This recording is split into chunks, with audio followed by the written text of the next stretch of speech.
He had once sought power, embracing the essence of a demon and becoming one himself. In the end, however, his ambition led only to defeat at the hands of the hero. The hero looked down on his fallen foe, remarking on the pity of being swallowed by darkness and questioning why he would choose to become a demon. Lying amidst the rubble, the defeated man cursed the commoner hero, a defiant smirk on his face as he declared that his own death was a small price to pay for victory. His body began to turn into black mist. He recalled a time before he became a demon, when he couldn't even move his comrades without succumbing to his new nature. Even as his physical form dissipated, his soul remained, a torment like that of a dark god from the Takachi clan, endlessly fed to the demons. He lost track of how much time had passed. A few years, perhaps over a decade. No matter how many times he wished for it to end, the torment never did. Then, a thought surfaced from the endless suffering. This was the last remaining fragment of his soul. Finally, the end was near. An eye fluttered open. Now, finally, he shot awake with a sharp gasp, finding himself in a soft bed, his body that of a young boy. His gaze swept across the room. Everything was shining and felt strangely nostalgic. He flexed his fingers, a wave of shock and wonder washing over him. His hands, a body with flesh, he could even speak. He was alive. He could move. The sunlight felt warm against his skin, streaming in through a window under a clear sky. For a moment, he wondered if this was heaven. But then, a glance at his reflection in the glass revealed the face of a young boy. The memory returned in a flash, being trapped by demons and then turning into one himself. This couldn't be right. As he stood by the window, a strange sound accompanied the appearance of a floating panel of text. It congratulated him on becoming a seeker and prompted him to open a menu. He was baffled. His soul should have been completely destroyed. If that was the case, he couldn't comprehend his current situation. Still, he decided to respond, uttering the words, "Open menu." He considered the floating words. He had never seen magic that could make letters float in midair like this. It could be a demon's trap, but right now, it was the only lead he had to understanding what was happening. Swallowing his apprehension, he resolved to press the option. His touch brought forth a larger menu with several categories: status, skills, quests, and message box. He wondered if status was some kind of rank or social class. Upon selecting it, new information materialized, identifying him as Salim Bergman, a 14-year-old male and the eldest son of a duke's house. His class was listed as Seeker, with a level of -51. The information was jarring. 14 years old? He remembered becoming a demon when he was 17. After the hero defeated him, he was certain over a decade had passed before his soul finally vanished. He examined his reflection more closely.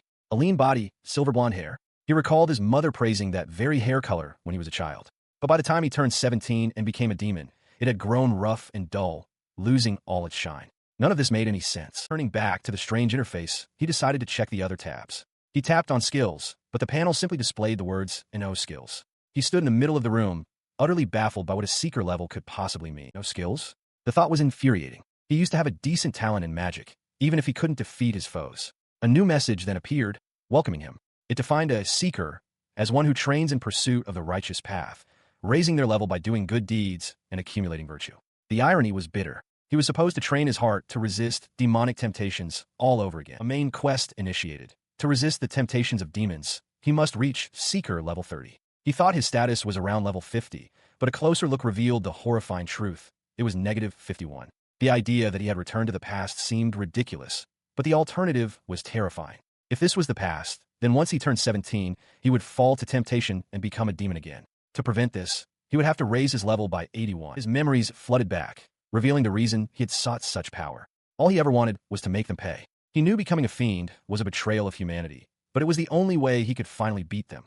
The hero who humiliated him, the haughty little princess, and the arrogant noble's daughter who dared talk back to him. With that power, he would never lose to anyone again. He recalls the crushing weight of his past failures, the disappointment in the eyes of his father and retainers, his defeat by a commoner boy, his inability to match the princess or the marquis's daughter.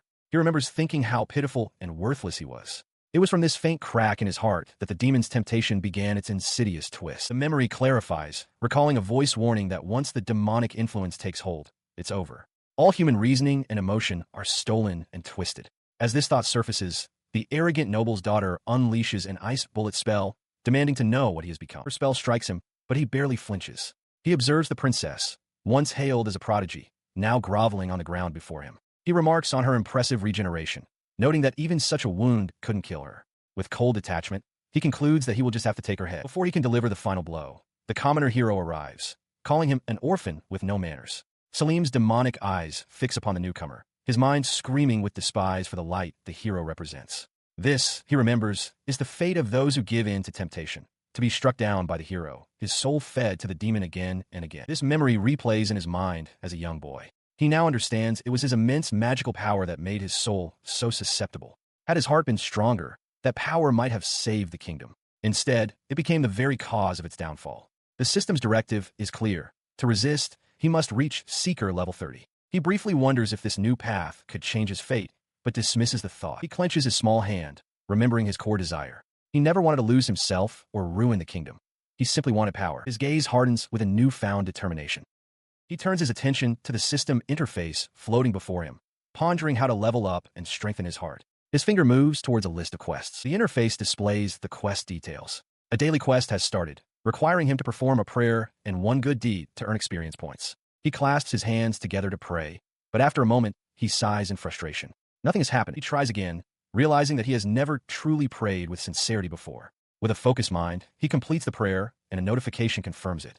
He sees he has earned experience points, but his level remains unchanged. Now he must complete a good deed. The vagueness of the task is puzzling, but he decides he will try donating to the church. He rode in a rattling carriage, observing the passing scenery. The season of autumn leaves, he mused, was truly beautiful. This simple appreciation felt like something an old man would say, a strange sentiment for a boy of only 14. But he couldn't help it. In his memories, he had lived for a much longer time. He savored the moment, the beautiful scenery, the gentle breeze, even the pleasant sway of the carriage. For over 10 years, his soul had been devoured by a demon, an endless time that felt like an eternity. He had wondered if this was all just a cruel trick, an illusion crafted by a demon as the last fragments of his soul faded away. It was hard to believe it wasn't a dream, yet the visions felt far too vivid to be a final flashback. His reverie was broken by the voice of Katia, his guard and swordsmanship tutor. He recognized the brilliant, pure, and fiercely skilled swordswoman. A part elf, she hadn't changed at all, even after all this time. She noticed his distant expression and asked if something was troubling him. She seemed flustered by his intense gaze, asking with concern what was going on and if he was feeling unwell. Startled, he quickly insisted that nothing was wrong and that she shouldn't treat him like he was sick. He apologized for worrying her, recalling with a pang of guilt that in his memories, Katia had left the ducal house, disgusted by his rotten nature. He reasoned that if even she had given up on him, there was no way he could have resisted a demon's temptation. He thanked her again, insisting he was perfectly fine. He understood that her worry stemmed from a lack of trust, which was the reason for his sharp retort. He resolved to be more careful, recalling that the strange board had even warned him to avoid weird deeds. His first step, he decided, must be to fix the way he interacts with others. Curious, he asked Katia about the board he was seeing. Her confused expression made it clear she had no idea what he was talking about. A board? She questioned. He suddenly understood. She couldn't see it. He looked down, focusing on his finger. He thought about the strange board. It typically remained out of sight, only appearing when he focused his attention. Finding it inconvenient without a name, he decided to call it the Seeker system. The interface displayed his current level and the experience points needed for the next. Having arrived at his destination, he made his donation. A portly cleric's eyes widened in astonishment. "A whole gold coin!" he exclaimed, laughing with delight. He profusely thanked the young heir of Duke Bergman for such a generous contribution. Instead of the expected reward, a harsh notification appeared before Salim. His donation was deemed a waste of taxpayer money, resulting in a loss of experience points. His level dropped. The realization struck him. The Seeker system saw the church as corrupt. This triggered a bitter memory of the kingdom's fall, recalling how the high priest was the first to succumb to temptation, leading the capital to ruin. His fists clenched as he remembered the church's arrogance. Now infuriated that he had lost experience for donating to such a worthless organization. He struggled to calm himself, but another system alert flashed. He had lost control of his emotions, and his anger cost him another 50 experience points. He gritted his teeth in frustration, realizing just how strict the system was for penalizing him simply for his thoughts. Katia watched him, a look of concern and confusion on her face. Deciding he needed a breather before he lost his composure completely, he turned to his guard. He announced they were done there and suggested a walk around town. As they strolled through the town, a sweet aroma drifted through the air, catching his attention. He paused, recognizing the distinct smell of chocolate. The aroma led them to a storefront, its display cases filled with rows of delectable-looking chocolates. He found himself worn out by the system's demands and his body craving sweets. He briefly wondered if indulging would cost him more experience points, but quickly dismissed the thought. Deciding to deal with any consequences later, he resolved to buy one of everything. He emerged not with a treat for himself, but with a gift box for Katia. He offered it to her as a thank you for accompanying him, noting that the shop had become quite popular lately. Katia, taken aback, could only stammer in surprise. Her delight was immediate and sincere. As she thanked him, a new notification appeared. He had gained 10 experience points for making Katia happy. More importantly, this simple act fulfilled both the prayer and one good deed a day quests, rewarding him with 500 experience points and causing him to level up. Salim stared, utterly baffled that this small gift had succeeded where his grand donation had failed. The unexpected success left him deeply contemplative. The system's strange sense of fairness felt less like a demon's trick and more like a divine decree. He wondered what could possibly be expected of him now, after he had ruined everything in his past life. His thoughts carried him through the night, and by morning, a new resolve had settled within him. As a maid named Mari entered to wake him, he greeted her, already planning his good deed for the day. Whether the system was the work of a god or a demon, he would start completing its daily quests. He looks at Mari, the maid who has cared for him since he was a child. Seeing her now, he can still picture how young she was back then, and a thought solidifies in his mind. For a girl her age, this is the perfect idea. Having resolved to follow the system and focus on leveling up, he presents a small box to Mari. She gasps in surprise, stammering her thanks. He explains that it's some chocolate he bought the day before and that she should have it. Mari, taken aback, asks if the gift is truly from him, as another servant whispers about the young master's sudden change. Salim's attention, however, is elsewhere. He inwardly notes that the system isn't reacting and struggles to understand the nature of good deeds. His donation to the corrupt church resulted in a penalty, yet the gift to Kadia yielded experience. He theorizes that perhaps the key is giving something the recipient genuinely desires. With this new theory in mind, he decides on his next course of action, a donation to the orphanage. It seems to be the only method he can conceive of. He instructs Mari to arrange a visit to the city orphanage for that afternoon, once his studies and training are concluded. Though surprised by the request, she confirms his order. Arriving at the orphanage later that day, he observes the well-kept grounds and the happy children playing outside. He feels a flicker of hope. Perhaps a donation here will finally count as a proper good deed. He presents a coin to the woman in charge, instructing her to use the funds to give the children a good meal. The matron, her hands clasped in gratitude, thanks him for his generous contribution. A notification confirmed the success of Salim's donation to the orphanage. His experience points increased by 100, and with the completion of his daily quests, prayer, and one good deed a day, he received a further 500 points. He smiled, pleased that as long as the donation was helpful, it counted towards his goal. The orphanage matron expressed her profound gratitude. With a sly grin, Salim assured her he wanted to continue his support so the children could live happily, telling her to let him know if they needed anything.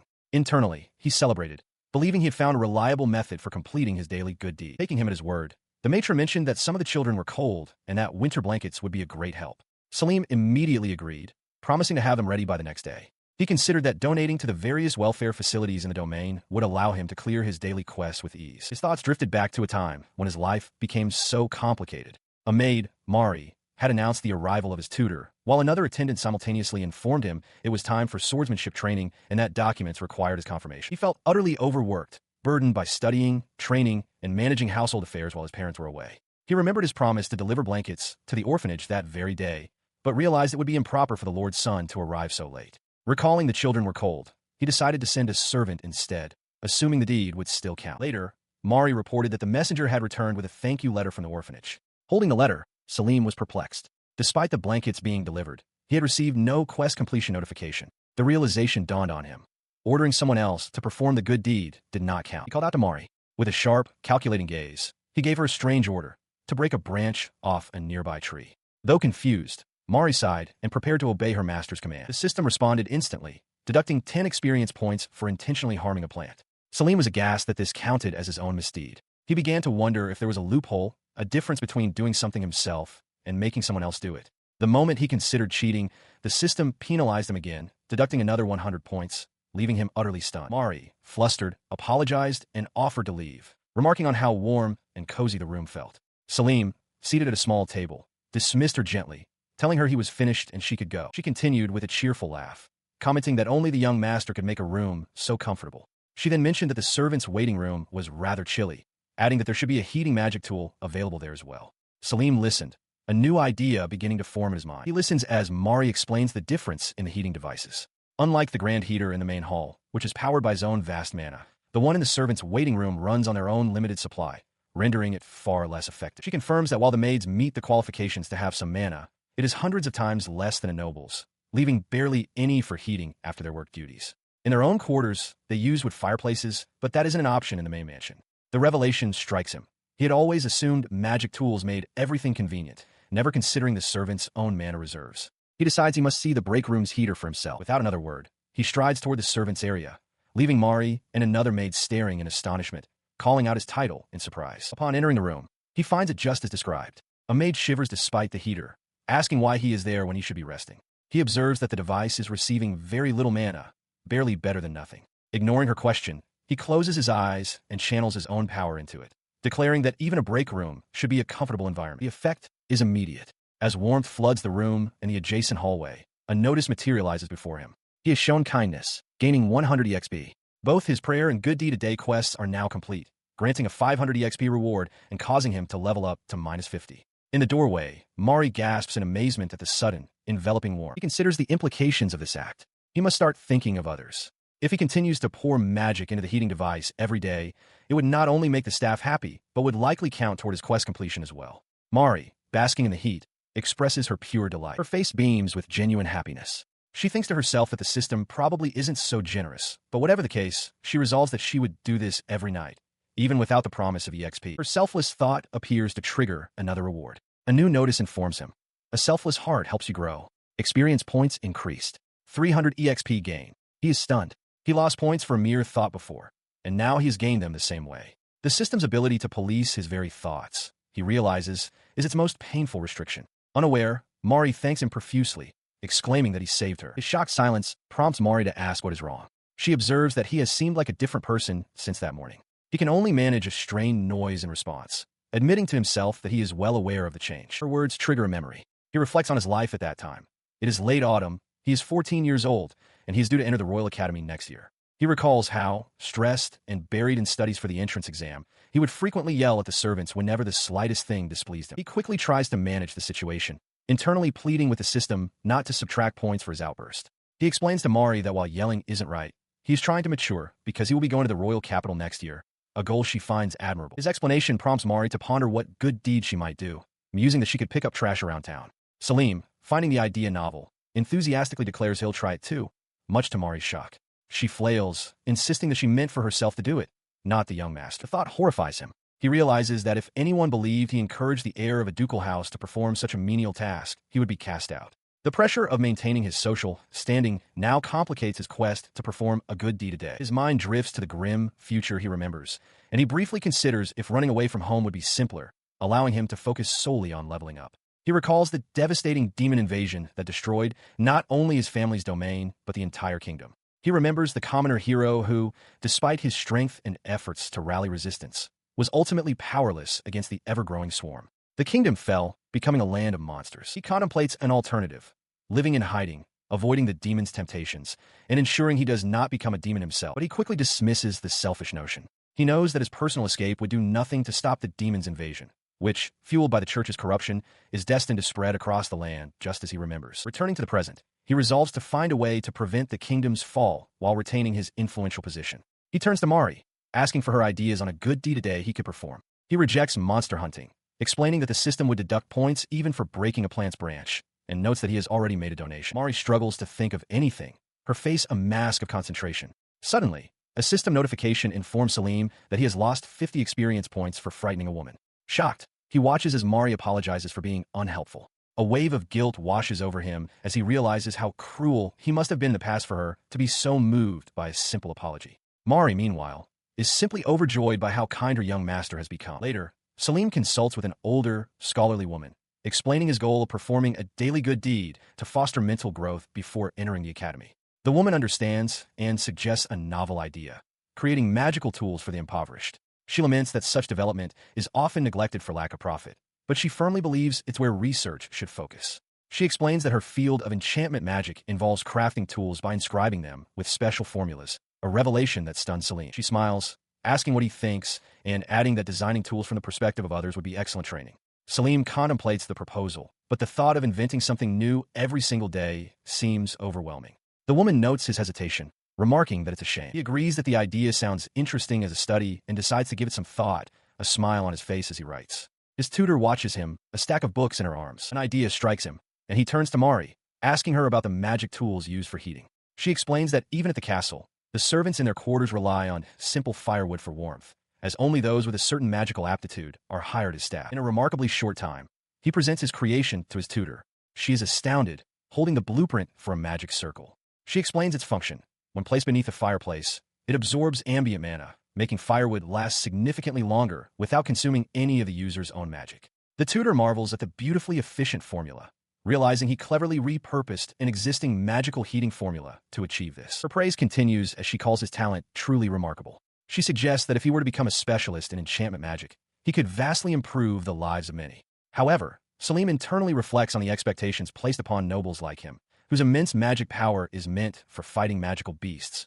a duty he cannot ignore. He dismisses the idea outright in his mind, viewing enchantment magic as merely a hobby. He believes there is no way he could become a specialist in developing magical tools. His purpose, as he sees it, is to be strong. The worth of a duke's son is measured by combat ability, as nobles are defined by their strength to eliminate monsters and protect humanity. Despite his internal conflict, he decides to proceed with the current project. He gets his teacher's stamp of approval and resolves to send the blueprint to a craftsman, all while lamenting how poorly suited he feels for the path laid out by the seeker system. A sudden chime echoes as a message from the system materializes before him. It announces that for developing a magical tool that improves people's lives, he has gained 1,000 experience points.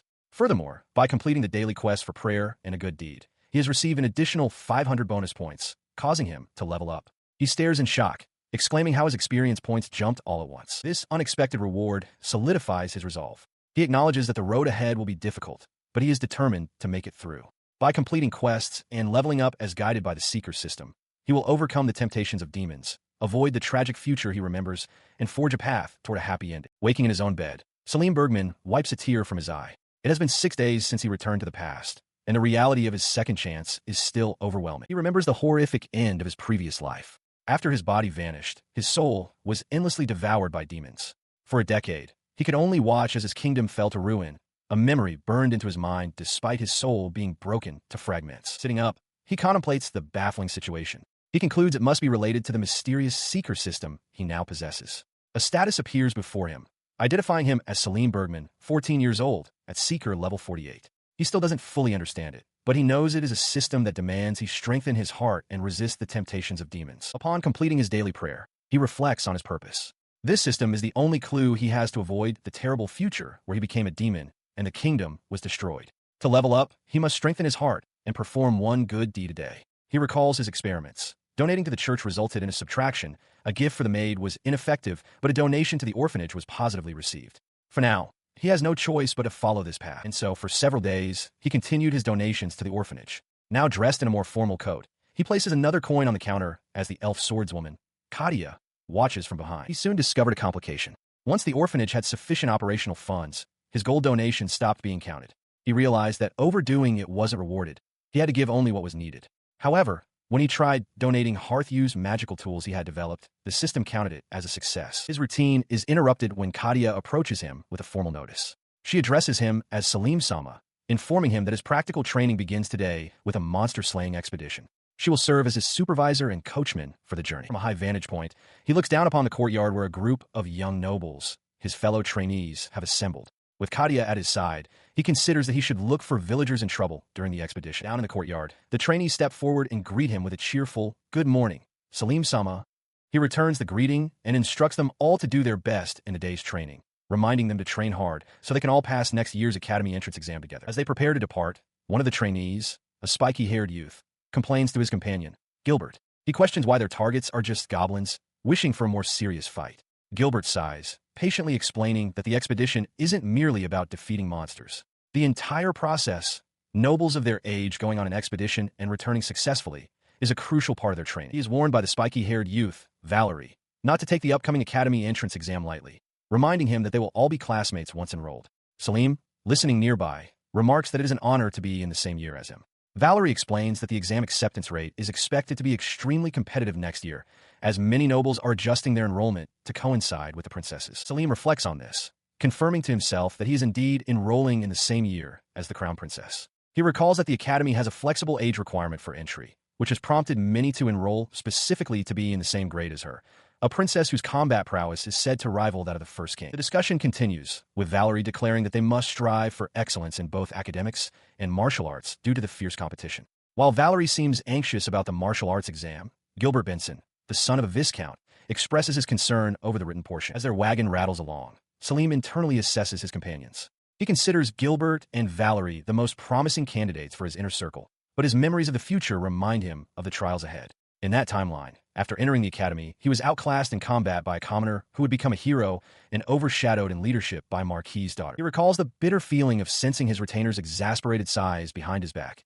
despite their superficial respect. This growing rift caused him to lash out, and Eventually, he was left completely alone. Shaking off the dark memories, Salim refocuses on the present as the wagon continues its journey. He overhears Valerie complaining about fighting kobolds again and reminds himself that a key goal of this expedition is to build camaraderie with his future allies. He resolves to follow the system's guidance and approach the situation intelligently. Gilbert begins to whine about the presence of monsters, but Katia cuts him off, telling him to stop. She explains that it's normal for weak monsters to appear where there are few people. Land saturated with mana becomes human territory when inhabited, but in its absence, the mana gives rise to monsters, demonstrating the fierce struggle for territory. Their path is suddenly blocked by 3 kobolds. Valerie immediately orders Gilbert to handle them, reminding him that he did the same last time. Though Gilbert protests that the creatures are barely a warm-up for Salim, Valerie impatiently urges him forward, insisting it is better for everyone to gain combat experience. As Gilbert moves to fight, Salim analyzes the situation through the lens of his system. He notes that the system doesn't react when he orders someone else to defeat monsters. He recalls once giving an unnecessary order to break plant branches, which deducted points. He concludes that since Gilbert has no issue with fighting the monsters, it doesn't negatively affect his own experience gain. He continues to ponder the system's logic, admitting he doesn't fully understand its evaluations. However, he has a strong hunch that taking a life himself might be considered a demerit. Based on this intuition, he resolves to avoid direct combat as much as possible to minimize any potential losses. He listens as Valerie Meldars complains that even weak creatures like kobolds are a pain to deal with. Annoyed, Valerie proposes that for the next encounter, the other 6 students should handle it, excluding Salim and Gilbert. Salim looks up, startled, questioning if Valerie truly means all of them. Before he can get an answer, Gilbert pushes open a creaking door, revealing 4 hulking, wolf-like gnolls. He assesses them as tougher than kobolds, but manageable. The other students seem nervous, but Katia reassures them.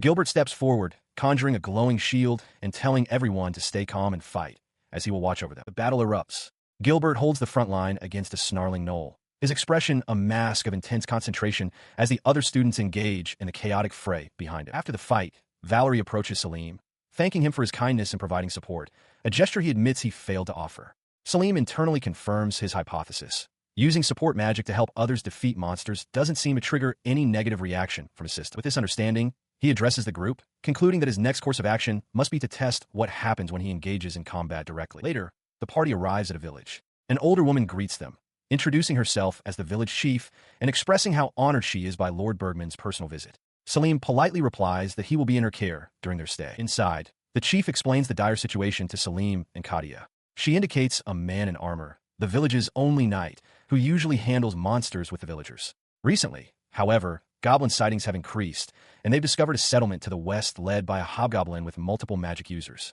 The threat was so great, they had no choice but to call for reinforcements. Katia observes the weary knight, realizing he would have been no match for such a force. The chief agrees that requesting aid was the right decision, then praises the Lord for making the process so efficient. Hearing her father's administration praised for its effectiveness fills Katia with a quiet sense of pride. Elsewhere, Valerie offers Salim some amazing sweets as thanks for handling the formal greetings. Gilbert immediately chides him for snacking before dinner. Unbothered, Salim consults his system interface, thinking about his daily quest and wondering what they will have for dinner. His attention is then drawn to a large stove in the kitchen. He notes its heavy use, observing that the enchantment plates within are smudged and faded. After a moment of analysis, he makes a few adjustments. With a satisfied look, he declares that it should be working again now. He watched as his system registered the completion of his daily quests. By repairing the villager's magical tool, he had not only gained 100 experience points, but also fulfilled his one good deed a day objective, leveling up to 46. The villagers looked on, amazed, with one woman remarking that she had wondered what was going on when the young lord himself so eagerly asked to help with repairs, calling it a great honor. He smiled graciously, telling them there was no need for thanks, as he was simply very interested in enchantment magic at the moment. He complimented the fine craftsmanship of the stove's magic formula, which still worked even as it was fading, and thanked them for letting him see something so impressive. The villagers were moved to tears by his humility, with the chief promising to pour her soul into preparing that night's dinner for him. With that, his daily quests were complete. He reflected that asking the village chief for more tasks the previous night had been the right decision, allowing him to finish his magical tool repairs. Walking along the village perimeter, he noted that the monster defenses were damaged in several places. He assessed them as basic earthen magic barriers that the villagers could likely fix themselves over time, but decided he might as well handle it now. With a flash of light, he repaired the village's defense barrier, earning another 100 experience points. The ease of it all gave him pause. He found it hard to believe this was the same person who used to desperately search the castle every day for something good to do. He mused that perhaps performing good deeds simply meant getting involved in people's daily lives. The next morning, the village chief found him already up and about, surprised he had even fixed the wall for them. He explained that he simply wanted to get it done before heading out on the hunt, adding that he considered it the duty of a noble lord to protect the lives of his people. Overcome with emotion, she declared her pride in being one of the people under the rule of House Bergman and wished him fortune on his monster hunt. He was slightly taken aback by her dramatic display, but internally dismissed it. To him, it was just a bunch of goblins. As long as they didn't reduce his experience points, it didn't matter. He and his party arrived at the goblin encampment, observing from cover. He quickly assessed the enemy forces, a large hobgoblin in the center acting as the boss, 2 goblin mages, and about 30 goblins in total. He determined that even the weaker members of his party could handle them without getting hurt. He issued his orders. He would take the boss, Gilbert would handle the most concentrated group of goblins, and the others would focus on preventing any from escaping. With the plan set, he activated Body Boost and charged straight for the boss. A goblin mage reacted, attempting to cast Freeze, but he was too fast. He unleashed an Ice Bullet spell, striking the mage down. A notification appeared. He had killed a monster in combat, but his experience points were decreased by 100. The deduction caught him by surprise. Gritting his teeth in annoyance at the penalty, he pushed the thought aside and focused on the primary threat. With a determined look, he declared the boss hunt had begun. He notes the goblin mage's barrier spell and retaliates with an Ice Bullet. As the spell strikes, a system notification flashes once more, confirming another deduction of 100 experience points for killing a monster in combat. Much to his annoyance, the icy projectile slams into the fleeing hobgoblin.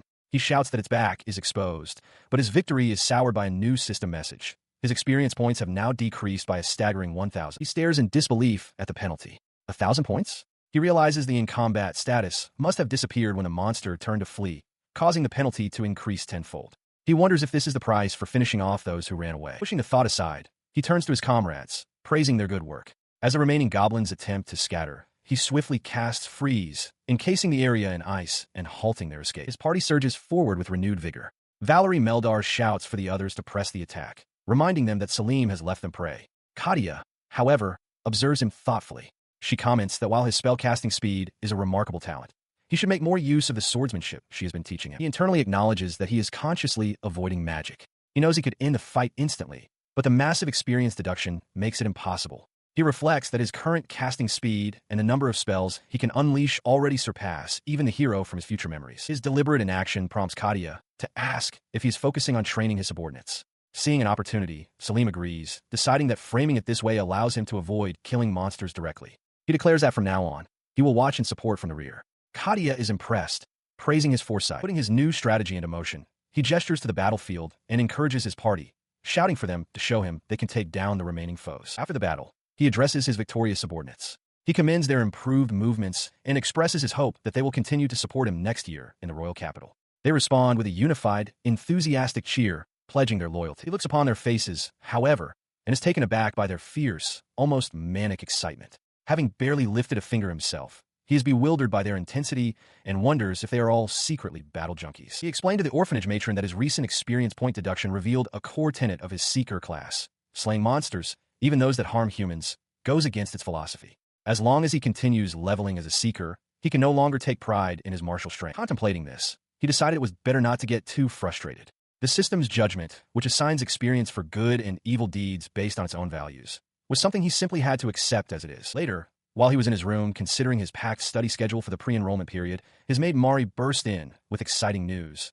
His father was home. The news was not a cause for celebration. His father, Duke Bergman, who was rarely at the castle, immediately confronted him, his voice booming with anger as he demanded to know why Salim wanted to shorten his private tutoring time. He stood his ground, stating his desire for time to think and act for himself rather than blindly following his tutors. The Duke dismissed this as insolence from a mere child, ordering him to know his place and stop wasting time on foolishness. The argument escalated violently as his father suddenly unleashed a fireball spell indoors. Realizing that dodging would destroy the room's priceless furniture, Salim reacted instantly, casting an ice wall barrier to protect a gorgeous display shelf. His father observed the defense with a calculating expression. He recognized the ice wall as the Bergman barrier, a composite magic developed by their family. He noted internally that for a 14-year-old to activate it so swiftly was a feat born from desperate training. From behind the shimmering ice, Salim pleaded with his father to take the fight outside, exclaiming that the furniture was said to be more precious than human lives. As the Duke seemed to relent, a system notification suddenly appeared,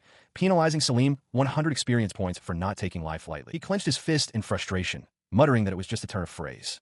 The system immediately responded, detecting a poor attitude and deducting another 50 experience points, much to his shock. His father, however, was undeterred, brandishing a flaming sword and ordering him to cast the Bergman barrier again. Salim struggled to calm himself, realizing his father was completely out of control and that his own focus had to be on minimizing the damage. He recalls the man he knew from the future, a father who fought to protect his people from a demon and died a hero. This reckless man before him was not that person. This was the man who, in that same future, would give in to a demon's temptation and become a demon lord. In response to the onslaught, he summons an ice wall barrier, a shimmering construct of magic that erupts to shield him. As the barrier holds, he lets out a quiet sigh, thinking to himself how difficult humans are to figure out. The effort leaves him drained and exhausted.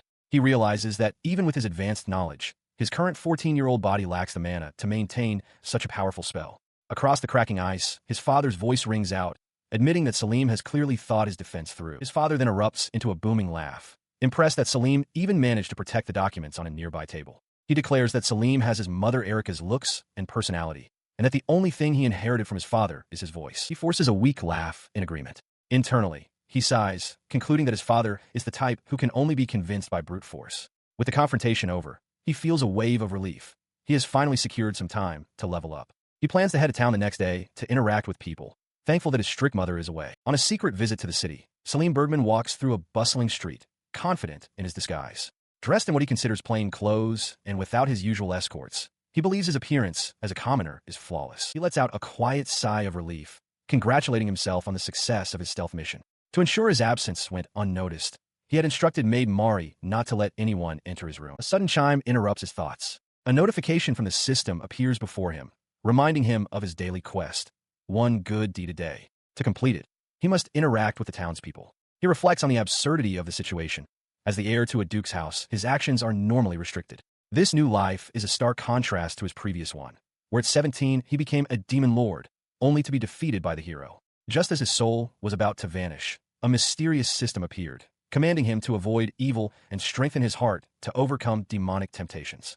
For some reason, he was returned to his 14-year-old body, and he is now absolutely determined to avoid that horrific future. Determined to follow the system's guidance and level up, he spots an elderly woman struggling with a heavy water bucket. He approaches her with a charming smile, offering to carry the heavy load for her. The woman looks up, surprised, and asks who he is. The woman accepts his offer, but then cheekily suggests that while he's at it, he might as well clean her house.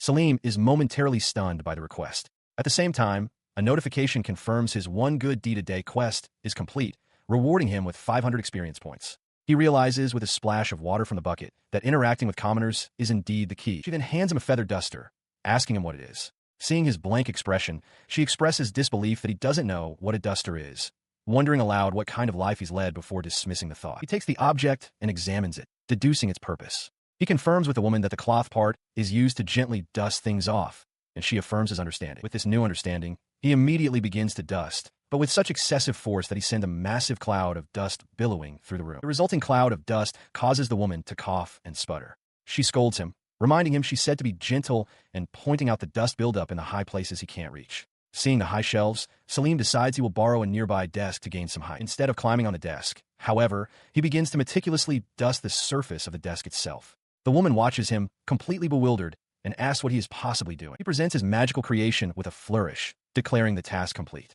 The woman, sighing, corrects him for addressing her so informally, stating her name is Amanda. She asks for any spare containers, and he gestures to the swirling orb of dust he just conjured. Impressed by the magical container, Amanda asks if he is some kind of magic tool craftsman.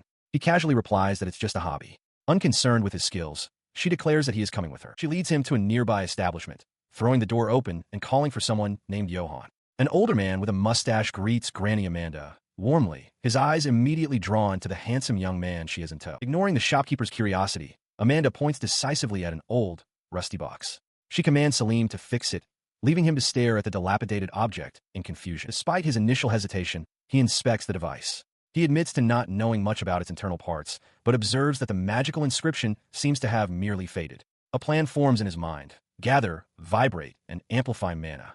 This, he determines, should be enough to repair it. His efforts are successful.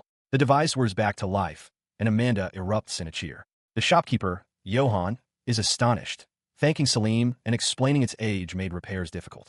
The system registers the deed, awarding him 100 experience points and announcing a level up to 46. Her excitement is palpable. She shouts that this calls for a celebration, deciding on the spot to call the neighbors for a karaoke party, something she exclaims they haven't done in ages. True to her word, she gathers a crowd of other elderly residents for the impromptu party. Salim watches, completely baffled by the concept of karaoke. As the celebration begins, the system awards him another 500 experience points for restoring the elder's joy, leaving him to muse on the strange entertainments of commoners. After the festivities, Amanda approaches him. She asks if something is bothering him, remarking that this is the third day he has appeared and questioning if his actions are merely the hobby of a bored rich man. He denies this, explaining that he is trying to level up. His explanation only confuses her. He rephrases, stating his desire to perform one good deed each day. Amanda finds him strange, but seems to understand his intent, cautioning that today's issue might be too much for a young master like him before inviting him to explain. He followed Amanda to a registration desk, where a woman looked at him with curiosity, asking what Amanda intended for such a handsome boy to do. Without hesitation, Amanda announced that he would be participating in her stead and instructed the woman to register him. She then loudly clarified the task at hand, gutter cleaning. Resolving to complete the job thoroughly, he knelt and cast a spell. With a gesture, he invoked Clay Wave, and the earth magic instantly pulled all the filth from the gutters, coalescing it into a single, swirling sphere. The task was done in a moment. Holding the levitating mass of grime, he turned to a bystander and asked where to dispose of it. Startled, the woman pointed him toward a nearby vacant lot. After depositing the waste, a familiar notification confirmed his progress. He had cleaned the town, earning 100 experience points. Furthermore, he had completed his daily quest of performing one good deed, which, along with a prayer bonus, awarded him another 500 experience points, bringing his total to 680. He returned to Amanda and presented her with the participation prize. She eyed his immaculate uniform with suspicion, questioning if he had actually done the work. He explained that he had wrapped a thin barrier around his body to avoid getting dirty, lest his family discover his activities. With a sigh, she offered him a participation cookie, insisting he had earned it. He turned away, stating coolly that he was not starving and, with his task complete, intended to return home. His dismissive attitude provoked a sharp rebuke from the old woman, who suddenly yelled, calling him an ungrateful brat. The outburst left him stunned. Confused by her anger, he listened as she lectured him on basic courtesy. When someone offers food, one should smile and accept it. He realized then that he still didn't truly understand how to perform good deeds and that he needed to learn the manners of common folk. He resolved to follow her guidance. She continued her lesson, explaining plainly that when someone does something for you, you simply accept it and express gratitude. Taking her words to heart, he accepted the cookie and took a bite. To his surprise, it was quite good, and he began to understand the simple, direct nature of her lesson. He considered that Amanda had never thanked him for cleaning the gutters. He came to understand that she was a capable woman, deeply integrated into the community by helping solve its problems. By following a similar path, he had steadily gained experience and leveled up, even as some locals, like a young girl, found his constant presence tiresome. As the new year began, his efforts expanded, and he became a handyman for the entire town. A system notification confirmed his progress. Cleaning Amanda's house had earned him experience. More importantly, completing his daily good deed, combined with his prayer, yielded a massive 500 EXP reward. He was stunned to see he had not only gained a new skill, but had also jumped from level -1 all the way to level 2. He erupted in a joyous shout, celebrating that he was finally out of the negative levels. His outburst was so loud that it drew a sharp rebuke from Amanda. Despite her chiding, she noted that his head seemed to be in the clouds. Acknowledging that something good must have happened, she offered him an apple to celebrate. He accepted it with a simple thank you, the small gesture filling him with a sense of bliss. While eating the apple, his mind turned back to his progress. He had been tracking his experience points and realized the jump from level -1 to 2, skipping level 1 entirely, must mean the leveling threshold had changed. He surmised that while this first jump was easy, gaining levels would likely become more difficult in the future. He then investigated the new message and skill mentioned in the system notification. It revealed he had acquired a healing skill for treating minor cuts and abrasions. Curious if this was different from his innate healing magic, he wanted to test it. He asked Amanda if she knew anyone with a small wound, but she scoffed at the idea, reminding him that skilled healers were rare. After a moment's thought, however, she conceded that with him, anything seemed possible. In a sudden, pragmatic move, Amanda deliberately cut her own finger with the knife she was holding. She presented the small scratch to him, telling him not to overreact. He was taken aback, stammering that he never intended for her to injure herself. She urged him to heal it quickly before it became a nuisance. He focused on her finger, but found himself at a loss. Unlike his regular magic, where he could instinctively manipulate mana, this new skill offered no such feeling. He had no idea how to even begin. Just as he was about to give up, a system prompt materialized in his vision, asking if he wanted to heal the detected wound. As he processed the message, the cut on Amanda's finger sealed itself shut. She noted its success, and he understood. The skill wasn't something he actively used, but an automatic process managed by the system. He checked his status again, but noticed his experience points hadn't changed. He deduced that healing a deliberately created wound yielded no reward. To test his theory, he asked Amanda if she knew of anyone with natural injuries, suggesting the children who often got scraped while playing in the vacant lot. His question seemed to catch her by surprise. He examines his status screen, noting the new entries for MP and healing skill proficiency. The system's vague explanations are a source of frustration. He wants detailed notes to truly understand what these numbers represent. As he mulls this over, Amanda announces their arrival. Their destination is bustling with a group of noisy children who immediately swarm around Amanda. They tease her good-naturedly, asking who the handsome young man is. Amanda retorts with theatrical annoyance, telling the little brats not to say such foolish things. His attention, however, is drawn to a small boy with a scraped knee. A system notification appears, confirming a treatable wound. He approaches the child, asking to see the injury, which the boy explains was from a simple trip. The other children watch on, finding his sudden interest a bit strange. With a soft glow of magic, the wound vanishes. The boy stares in astonishment, exclaiming that the pain is gone and his knee is completely healed. Filled with admiration, he asks the amazing Big Brother for his name, just as a system message confirms an increase of 100 experience points. The simple question catches him off guard. He realizes that going by no name is becoming inconvenient and that it's time to choose an alias.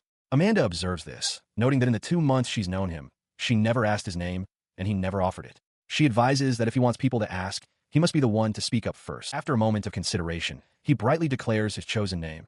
It's Ganbi. Now going by Ganbi, he calls out to the other children, offering to heal their injuries as well. They eagerly gather around him, presenting their various scrapes and bruises.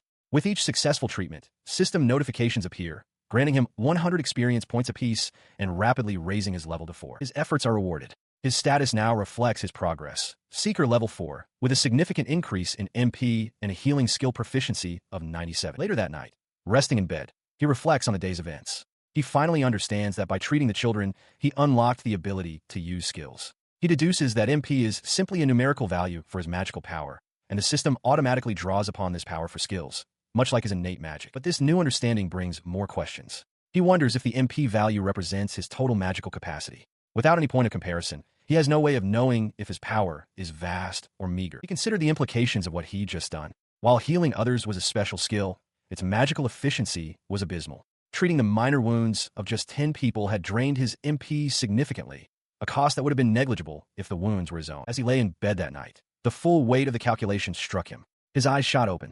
To heal those simple wounds had consumed over half of his total magical power. The method was completely impractical for sustained use. He understood now. The system was poor at explaining its own mechanics. If he wanted to avoid the worst-case scenario, he'd have to figure it out himself. A new theory formed. Perhaps as his healing skill proficiency increased, the magic efficiency would improve as well. With a newfound sense of purpose, he resolved to begin testing his hypothesis the very next day. Salim Bergman, known to the local children as Ganbi, arrives to check on them, asking if anyone is hurt. The children happily inform him that he already healed everyone the previous day. His status as a level 5 seeker is noted, along with his substantial mana pool and high healing skill proficiency. He stammers, admitting he came to test something out. Seeing his troubled expression, the children ask what's wrong. One child astutely guesses he's looking for someone hurt just to be nice. Another suggests that if he's looking for injured people, he should check out the other hangout spots, a concept that seems new to him. One of the boys explains that even among commoner kids, there are established territories. While they can't enter another group's turf, Ganbi can go anywhere. Salim processes this, realizing the social divisions that exist even at this level of society. Taking this new knowledge, he seeks out other children and heals their injuries, gaining 100 experience points for each successful healing. Later that evening, in the comfort of his room, Salim reflects on his progress. Having healed 10 children, he noticed his mana consumption was lower than before, realizing that higher proficiency leads to greater efficiency. He resolves to focus on increasing his skill level to unlock even more useful abilities. His status now shows him at Seeker level 7. After a few days of making his rounds, he is on the verge of reaching level 10.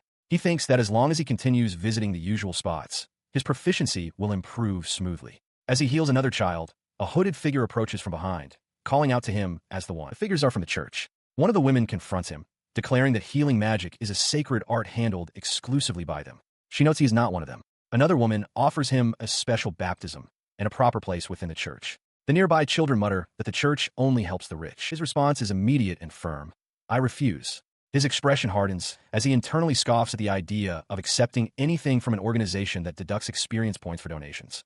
The church woman is enraged by his disrespect, questioning if he understands the authority he is defying. He cannot reveal his true identity as the eldest son of a ducal house while in disguise. Instead, with his eyes glowing, he extends a hand and utters a single command.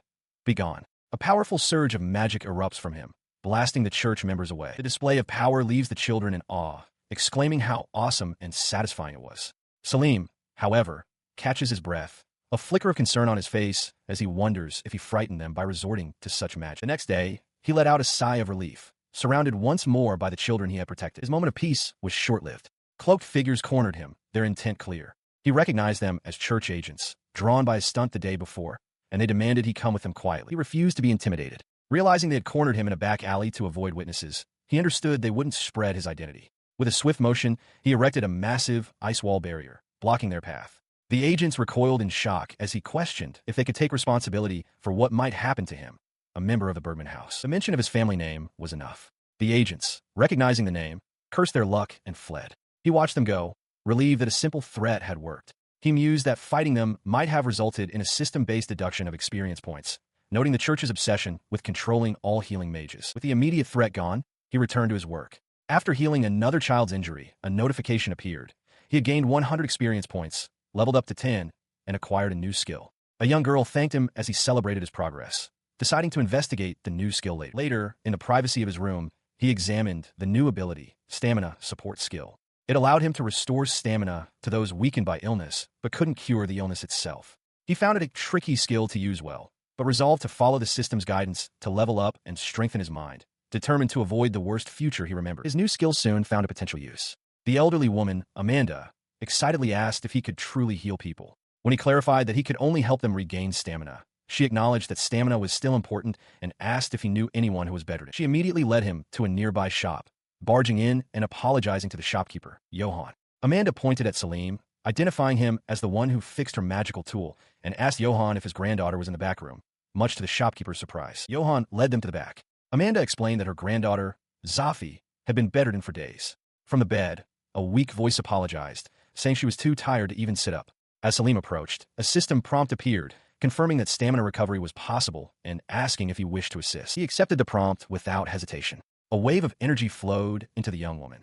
She sat up, confused, wondering why she suddenly felt so much better. She thanked Salim, who noted the system's confirmation of another 100 experience points gained. When the onlookers asked if he could cure illnesses, he clarified that he couldn't. It was only a temporary restoration of strength. He listens as the shopkeeper, Johann, explains the plight of his granddaughter, Zafi. She suffers from Grelna disease, an infection common among the poor, also known as the Week's disease. It targets those with low magical resistance or an inability to use physical enhancement. After contracting it, Zafi was cast out by her husband's family, leaving her with only her elderly grandfather for support. He continues, his expression pained, describing it as a cruel disease that gradually weakens its victims until death. Johann notes that commoners generally have low magical capacity, making them especially vulnerable. He then pleads with Salim, asking if his magic can ease even a fraction of Zafi's suffering and begging him to continue the treatment. In response to the unspoken question of payment, the elderly woman, Amanda, erupts. She declares the notion ridiculous, shouting that the best they could possibly offer would be the proceeds from selling their shop. With desperation in her voice, she cries that if the shop is gone, they will lose their only joy in life. He calmly reassures them, stating that he doesn't need money. The experience he gains from healing is more than enough compensation for him. He acknowledges that he understands the shop means everything to Amanda. Touched by his generosity, Johann calls him brother in gratitude, while Amanda thanks him profusely. 1 month later, the treatment has clearly had an effect. Zafi is outside shoveling snow, looking vibrant and healthy. Amanda expresses her astonishment at how lively she seems, and Zafi agrees, saying she feels so well that it's as if she were never sick at all. He explains to Amanda that his skill doesn't actually cure the illness itself. Instead, it prevents the disease from draining the patient's stamina, allowing their own natural resistance to fight it off. He muses that he's never been sick, but theorizes that nobles likely recover from such ailments quickly because their high magic power bolsters their resistance. Suddenly, a notification appears before his eyes. Illness has been completely cured. Experience increased. 1,000 EXP gain. At the same moment, Zafi clenches her fist in triumph, feeling a surge of vitality. She jokes, asking if she might actually be cured, and thanks him again. Her joke turns into stunned realization. Salim, reading the system message, confirms it aloud. She really does seem to be completely cured. As the truth sinks in for Zafi, Amanda cries out in alarm, demanding to know what has happened. Overjoyed, Zafi thanks him one last time before dashing off, eager to tell her grandfather the miraculous news. As she leaves, Amanda watches thoughtfully. She tells Salim that Johann hosts regular meetings for the families of other Grelna patients, her mind already turning to the implications of this cure. A crowd has since gathered inside the shop. Salim stands before them, explaining that his ability is stamina support and that whether someone recovers or not depends entirely on their own resistance. A man at the front of the crowd speaks for everyone, stating they understand and asking for his help, proposing they start with the houses nearest the shop. He walked alongside Amanda, who confessed that while she had told Zafi about his stamina support skill, she hadn't been able to tell the others until now. She reasoned that if there was even a small chance for them to get better, they had to give people that hope. Inside a large room filled with beds, he began his work, systematically applying his skill to one sick person after another. With each use, he felt his experience grow. Amanda remarked to a hopeful onlooker that even if a cure wasn't guaranteed, the hope itself made a difference. After the third application, a surge of power signaled that he had leveled up, reaching level 20 and acquiring a new skill. He paused, contemplating this development. The new skill was called Cure Diseases Resistible through Immunity. It sounded promising and worth testing right away. With 3 more patients scheduled, he felt a bit worried about his remaining magic power, but considered asking the last patient if they would be willing to let him try. As he continued to administer stamina support, he mulled over the new skill's ominous description. It would cause the patient's condition to change rapidly while consuming their stamina. He found it hard to believe the system would grant him a completely useless skill, despite the unsettling details. His treatment on the next patient, a woman named Laura, yielded immediate results. She sat up in bed, hands clasped in disbelief, exclaiming that it felt like a miracle. She was suddenly filled with so much energy and offered him her profound thanks. When she tried to get up, he quickly advised her against it. He warned her not to push herself, explaining that regaining stamina didn't mean she was fully healed. Checking his remaining magic, he saw an opportunity and announced that he had a suggestion. His words startled Laura and her husband. The man stared, wide-eyed, and asked if there was truly a way to heal the illness all at once. He confirmed that he had learned of it through his repeated use of skills. Amanda, standing nearby, immediately questioned why he hadn't mentioned it when treating Zafi. He explained the drawback. The method causes rapid, stamina-draining changes and could be painful. The warning was sobering. He apologized for his abruptness and offered to return the next day to continue the gradual stamina support. But Laura, her voice trembling with resolve, interrupted him. She wanted to be healed quickly. Tears streamed down her face as she explained that the illness had been painful from the very beginning, and she couldn't bear to keep burdening her husband. As her husband moved to comfort her, telling her not to worry, Salim and Amanda watched the emotional scene unfold. She pleads with him to proceed, insisting that the added pain doesn't matter if there's a faster way to heal. Seeing her resolve, Salim agrees to try. His ability confirms her illness is a curable disease through immune manipulation. The moment he begins, a sharp cry of pain escapes her lips. Her body is being damaged by the intense immune response, which is also draining her stamina. The system advises him to combine his support and healing skills to counteract the effect. Her sudden agony sends her husband into a panic as he tries to reassure her. Amanda announces that Laura's fever is spiking and rushes to get something to cool her down. Salim can only watch, cursing under his breath as the treatment continues its harsh course. He is racked with guilt, realizing he subjected her to this torment just to test a new skill. He questions his blind trust in the system. Though it always urges good deeds, this feels like a devil's temptation, a dangerous path he chose to follow. His internal conflict is interrupted when Laura's husband points out how late it has become, worrying that Salim's absence from the castle will be noticed. Salim acknowledges the risk, but knows he cannot abandon Laura in her current state. The man's worry deepens as he watches his wife suffer, asking what is happening. Salim clenches his fist, a profound anxiety gripping him, a feeling he hasn't experienced since his ordeal with the demon. He understands there is nothing he can do but wait as the system manages the healing process entirely. The tense night gives way to morning. Laura sits up, looking weak but lucid, and apologizes for keeping them all awake. Her husband, overjoyed and relieved, rushes to her side, asking if she's okay before excitedly offering to prepare breakfast for everyone. As he watches the scene, a notification confirms the illness is completely cured, granting him 1,000 experience points. He murmurs that she seems to be healed. Amanda, checking on Laura, confirms it with a smile, relaying that Laura feels absolutely wonderful, merely a bit sluggish. With the ordeal concluded, Salim quietly states that the treatment is finished and turns to leave, expressing a desire to be alone. Laura's husband chases after him, full of apologies for his earlier doubts and trying to press money into his hand. Salim gently refuses, insisting he doesn't need it. The man persists, tears in his eyes, thanking Salim for saving Laura and vowing to do whatever he can to help him in the future. As Salim walks away, the husband stammers an apology, realizing he's addressing a noble. Salim, however, privately thinks that there is nothing he needs from him. He recalls Amanda's advice to accept help when it's offered, a sentiment that has stuck with him. As Laura's husband bows deeply, insisting his gratitude is sincere, Salim decides that following her wisdom is the right thing to do. He calmly accepts the offer, promising to ask if he ever needs anything. Salim Bergman's eyes flutter open to the sight of his maid, Mari, weeping with relief at his bedside. As he groggily recognizes her, she exclaims that he is finally awake. His mind flashes back to the previous morning. His father, Duke Bergman, stood over his bed, furiously demanding to know what he had been doing. The Duke berated him for lacking the awareness befitting the heir to their house, to which Salim could only stammer that he had been helping people in the city. The memory clarifies his current state. He realizes he must have passed out from magical exhaustion after taking several hits from his father's attack, then staying up all night using healing skills while maintaining an ice wall barrier. His magic reserves, he understands, are barely holding on. Returning to the present, he asks Mari if he caused her any trouble. She quickly dismisses his concern, insisting that she is fine and that taking care of him is her job. She pleads with him to stop, telling him he doesn't have to bow to someone like her. Her words prompt a moment of reflection. He understands that if he continues to act on his own and cause trouble, not only Mari but others could be caught up and punished. He resolves that it is time to stop sneaking around and accept his position as the heir of the Duke's family. Sometime later, he stands opposite his father on the training grounds. The Duke notes that he is finally awake and declares that he is giving him a second chance, calling it mercy for forgiving his screw-up. To earn the right to speak his mind, the Duke proclaims, Selim must first show his strength. Without another word, the Duke lunges forward, his body a blur of motion as he closes the distance to begin the bout. He nimbly dodges the assault, using physical enhancement magic to augment his speed. He knows that a direct confrontation would drain his mana just as it did yesterday. His father bellows at him to stop darting around and fight, unleashing a massive sphere of dark energy. As he evades the projectile, he realizes he cannot let it strike the castle, where many servants are. He quickly erects an ice wall barrier to intercept it. While the barrier can handle a simple fireball, he feels his MP rapidly depleting, recognizing that his mana is no match for his father's power. The Duke, now holding a wooden practice sword, smirks with satisfaction. Oh, not bad at all, he remarks, acknowledging that Selim has grown strong.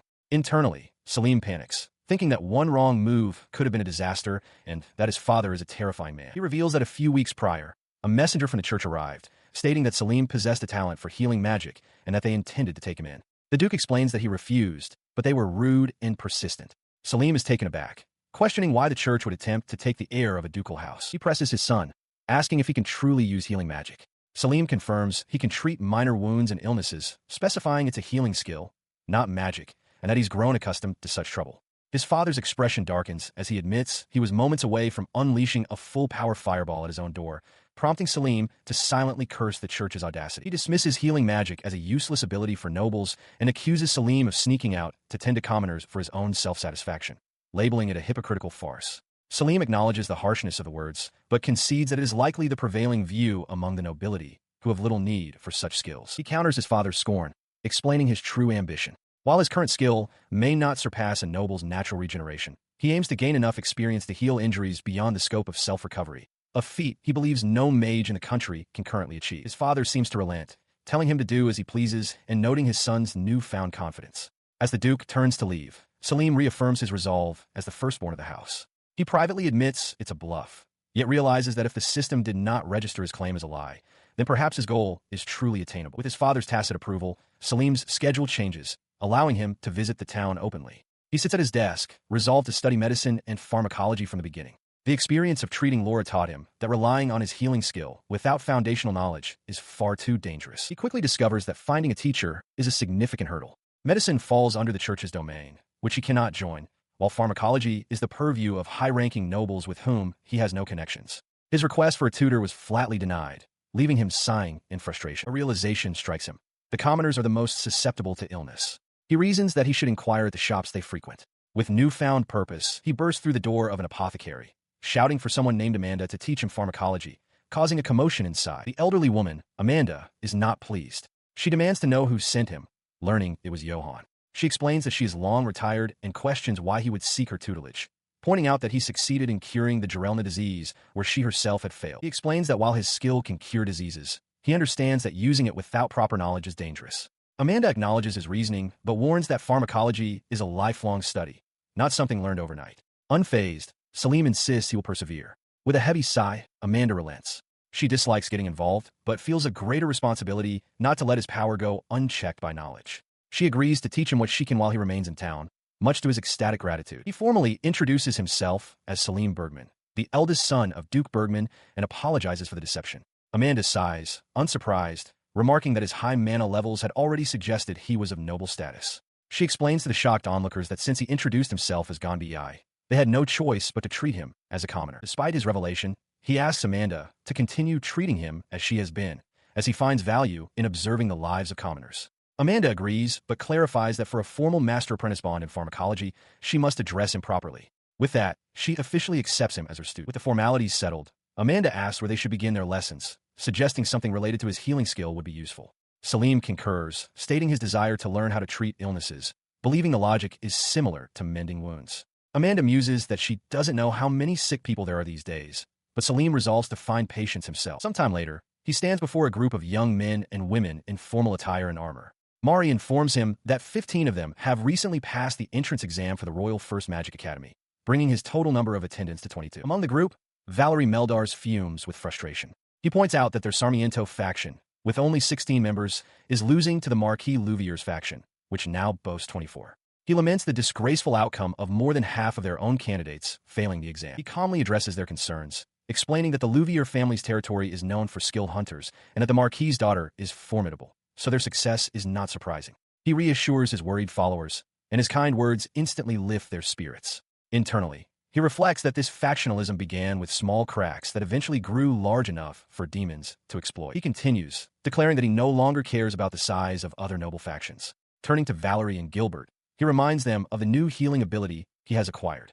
They both confirm they have heard of his incredible gift. Gilbert enthusiastically accepts the unspoken request, understanding at once. Salim tasks him with gathering information on the sick within the capital, stating his intent to sharpen his skills by treating as many patients as possible. Privately, however, Salim questions his own motives, reminding himself to remain cautious. Inspired, Valerie and the other attendants eagerly volunteer to help as well. As they rally with renewed purpose, Salim watches them, reflecting that thanks to Amanda and his aides, his studies in pharmacology could now truly begin. He recalls the time spent studying side by side with Amanda, treating numerous patients. The most common ailments they encountered were Grelina disease, which targets those with weak magic and immunity, and Zoran disease, which affects children. Amanda explains that Zoran disease, also known as the trial before 10, is a rite of passage for children, but one with a very high mortality rate. He arrives at an orphanage to find it in the grip of a Zoran outbreak. As he kneels to treat a sick child, the matron watches with a hand to her chest, overwhelmed with gratitude that Salim Summa, a benefactor to their institution, would come to personally treat the patients. As he works, a small girl peeks into the room, asking if everyone will get better. The matron starts to object, but he reassures her that it's fine. He explains that if the child is able to walk around during an outbreak, it means she possesses either high magic power or strong immunity, noting that some children recover from Zoran without ever showing symptoms. He turns his gaze to the little girl, a realization dawning on him. If the disease is spreading this widely, then she's almost certainly infected as well, even if she appears healthy. A soft glow emanates from his hand as he prepares to act on his suspicion. The girl suddenly gasps, her eyes wide with surprise. She exclaims that her body suddenly feels incredibly light. As Salim expected, even without symptoms, the illness had been steadily draining her stamina. Overjoyed, she asks if this means they can all play together again soon. He smiles and agrees, encouraging her to cheer on the others to help them get well faster. In a nearby bed, another child murmurs that he'd rather be together with everyone too. Her earlier words, however, leave him feeling perplexed. He found it strange that she asked if everyone would get better, as if she wanted to suffer along with them. The girl, sniffling, clarifies that the sick child is her closest friend. She simply wants her to get better so they can play together again, just like they did before.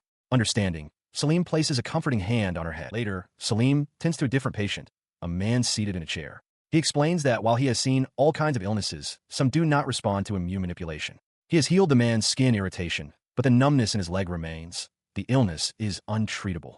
The man cries out in disbelief, refusing to accept that he won't get better. In response to the man's outburst, Amanda storms over, shoving a cup of green liquid at him. She yells for him to drink it, declaring that this is what happens when one doesn't eat real food. As the man gags, she warns him that if he keeps this up, he'll get truly sick, especially since she announced the project to everyone.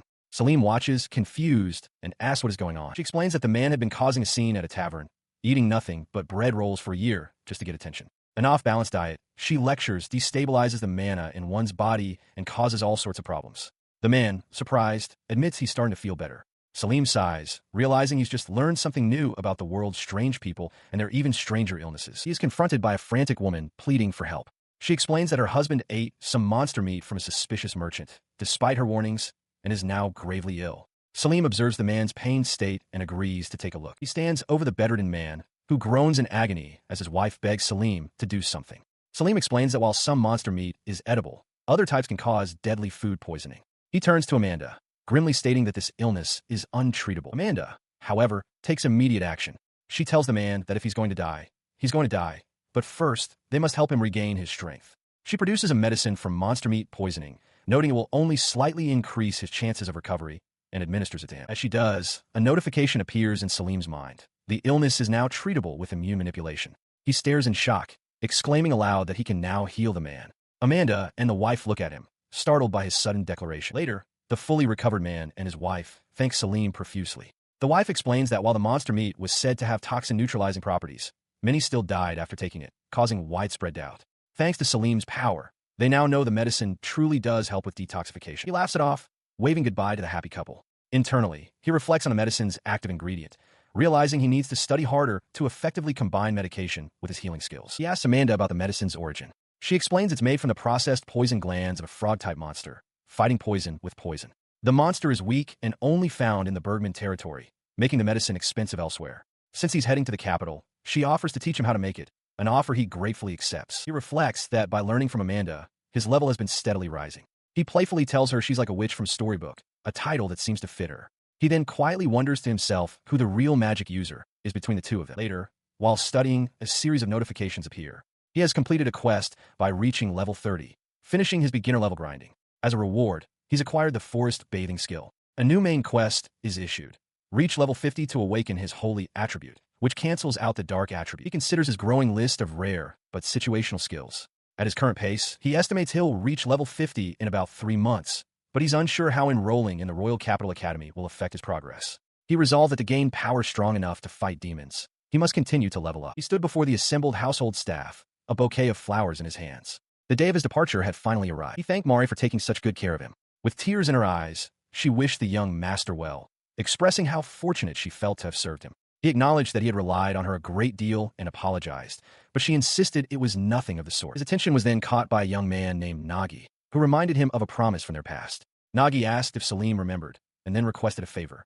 Salim readily agreed, promising to do anything he could. He found himself surrounded by the townspeople who had come to see him off. Amanda offered a silent tribute, while Nagi and his family presented him with flowers, thanking him for everything. The crowd murmured their appreciation, noting how rare it was to find someone who healed without expecting anything in return. He looked down at the flowers, his expression softening as he realized they had been picked specifically for him from Amanda's garden. A quiet sigh escaped him as he noticed they were already starting to wilt. He resolved that this precious gift would not wither. A gentle light emanated from his hands, enveloping the now massive bouquet as he used his vital support skill. It seemed the system itself was celebrating his departure. With a grateful smile, he thanked everyone and turned to leave, his journey to the royal capital beginning. At the royal capital's first Academy of Magic, Salim Bergman has finally enrolled. He understands that with the crown princess also attending this year, powerful nobles from across the kingdom have sent their children in the hopes of becoming her close companions. He is now one of them. As the entrance ceremony ends, Gilbert expresses his relief while Valerie wonders about the food at the welcome party. Gilbert observes that Salim seems to know his way around, asking if he's been there before. Salim deflects, but internally confirms this is his second time enrolling in this academy. He carries with him memories of a future that once was. He recalls that past life vividly. In the winter of his second year, he succumbed to a demon's temptation, becoming a demon lord who was ultimately slain by the hero. His power destroyed the kingdom, and his soul was devoured over a decade until nothing remained. His life ended at 17. Yet, just as the last fragment of his being was about to vanish, he awoke in his 14-year-old body, before he had ever set foot in the academy. Upon his return to the capital in this new timeline, a mysterious system gave him a quest: resist the demon's temptation. Though he didn't understand it, he now follows its guidance, leveling up to strengthen his will and train his heart. A week before the ceremony, he and the other students arrived at the estate of Duke Bergman. The sheer scale of the mansion left his companions in awe. Valerie remarks on the luxury of attending the academy from such a place. Salim dismisses it as a matter of the Duke's pride, urging them not to hold back. He then asked for their continued help in training his healing skills, an offer they enthusiastically accept. Later, Gilbert introduces 2 people Salim requested, a man from merchant family tied to the Duke's house and a young woman. They were asked to find patients for Salim's training. Gilbert advises doing this at night, as the church's influence in the capital makes them outsiders. The woman reports that someone is in urgent need of help. Salim agrees to go at once, recognizing the described symptoms as food poisoning from monster meat, a condition he knows how to treat thanks to Amanda's past guidance. They're led to a dilapidated district where the poor live. The man explains that the residents bought contaminated monster meat from a shady dealer. Salim observes the squalor, a stark contrast to the rest of the capital, and sees the sick lying on the floor, groaning in pain. He recognizes their symptoms perfectly and reflects that in his past life, he never noticed such places where the cracks of the demon's invasion were already beginning to show. He counts 7 patients, a number he can handle. Activating his parallel operation skill, he begins treating them all simultaneously. He tells Katia and Valerie they can step outside if they are bored, assuring them he is safe within the Duke's domain. He notes that while Katia's main duty is to protect him, Valerie also seems to keep people around him at all times. Gilbert confirms he will also watch over him. The treatment is a success. As the patients recover, the merchant explains that Salim Bergman, the Duke's son, brought them porridge. The commoners are overwhelmed with gratitude, remarking how divine the food tastes. They explain their hardship, having all come from the same orphanage and made a mistake buying cheap meat. Salim listens quietly, thinking that while their lives are tough, having friends makes it worthwhile. He is suddenly overwhelmed as a series of notifications flood his vision. For each person he cured, he gained 1,000 experience points, culminating in a level up to 32. The sheer volume of information leaves him momentarily stunned. He reflects on the massive experience gain from treating 7 people at once, realizing that if he could find similar opportunities, he would become unstoppable. His thoughts are interrupted by a young boy, now healthy, who thanks him profusely, calling him a kind young lord. Salim smiles, genuinely glad they're all okay. Sometime later, he finds himself at a bustling party venue. It has been a long time since he was surrounded by so many people. He understands that from now on, his life will be one of politics and schemes, a far cry from the simpler days he spent joking with Amanda. He recalls his previous life, remembering the pride he took in boasting about his family's future, an arrogance that only earned him mockery and hatred. He resolves that this time, he must act differently to avoid being looked down upon. His new path is clear. He cannot let that future come to pass again. Instead of arrogance, he must carry himself with the elegance of a true noble. As he steels his resolve, he notices a group of young ladies glancing his way with admiration. A young woman with wavy hair approaches him, remarking on the strange gazes he's been receiving since the entrance ceremony and questioning his large retinue of attendants. She points to another girl blushing nearby, noting that Salim's recent demeanor reminds the young ladies of a prince from a popular romance novel, something his ducal status alone wouldn't achieve. The young woman is Liselot, daughter of Viscount Belt. Salim internally processes her words. In the future, he remembers, she never said anything of the sort. He concludes that his gentler attitude, compared to his former arrogant self, must be the cause. His actions before even enrolling have changed how people perceive him, leading to a more fulfilling life. A stir in the crowd signals a new arrival. Liselot informs him that Crown Princess Rafaela has come. Salim notes she has only 2 attendants. Liselot explains that the princess dislikes crowds and finds them annoying. She then suggests that Salim, along with Gilbert, should go and greet her. He approaches and offers his formal greetings, introducing himself as Salim Bergman, firstborn of House Bergman. Princess Rafaela accepts his greeting, stating that she looks forward to their time together at the academy. As he bows, Salim has a chilling realization. In the future, even when he became a demon lord, he was never able to defeat her. The current king has 2 daughters, Princess Rafaela and Princess Amelia. From an early age, Rafaela was chosen to be the crown princess, a decision made due to her extraordinary magical power. She appears delicate and young, but Salim knows her combat skills are said to rival even the first kings. He reflects that, despite being the same age as him at 15, his memories of the future make her seem even younger than he recalls. Knowing this, he steels himself to approach her. He remembers she never cared for small talk and resolves to keep his greeting brief, noting her characteristically blank expression. A voice from nearby urges him forward, calling for Lord Bergman. The voice belongs to a young woman already fawning over the princess, praising her grace and asking about a popular novel. Salim recognizes her as Lady Gelsimina Durrani, a candidate for royal attendant whose family was tasked by the Duke's house to act as a social bridge to the princess. He watches the exchange, relieved to have navigated the initial greeting and now just needing to wait for the rest. He still finds it hard to imagine getting close to Rafaela. Gelsamina turns to him with a knowing smile, and he recalls that even in the future, she was always kind to him. His thoughts drift to another figure of immense capability.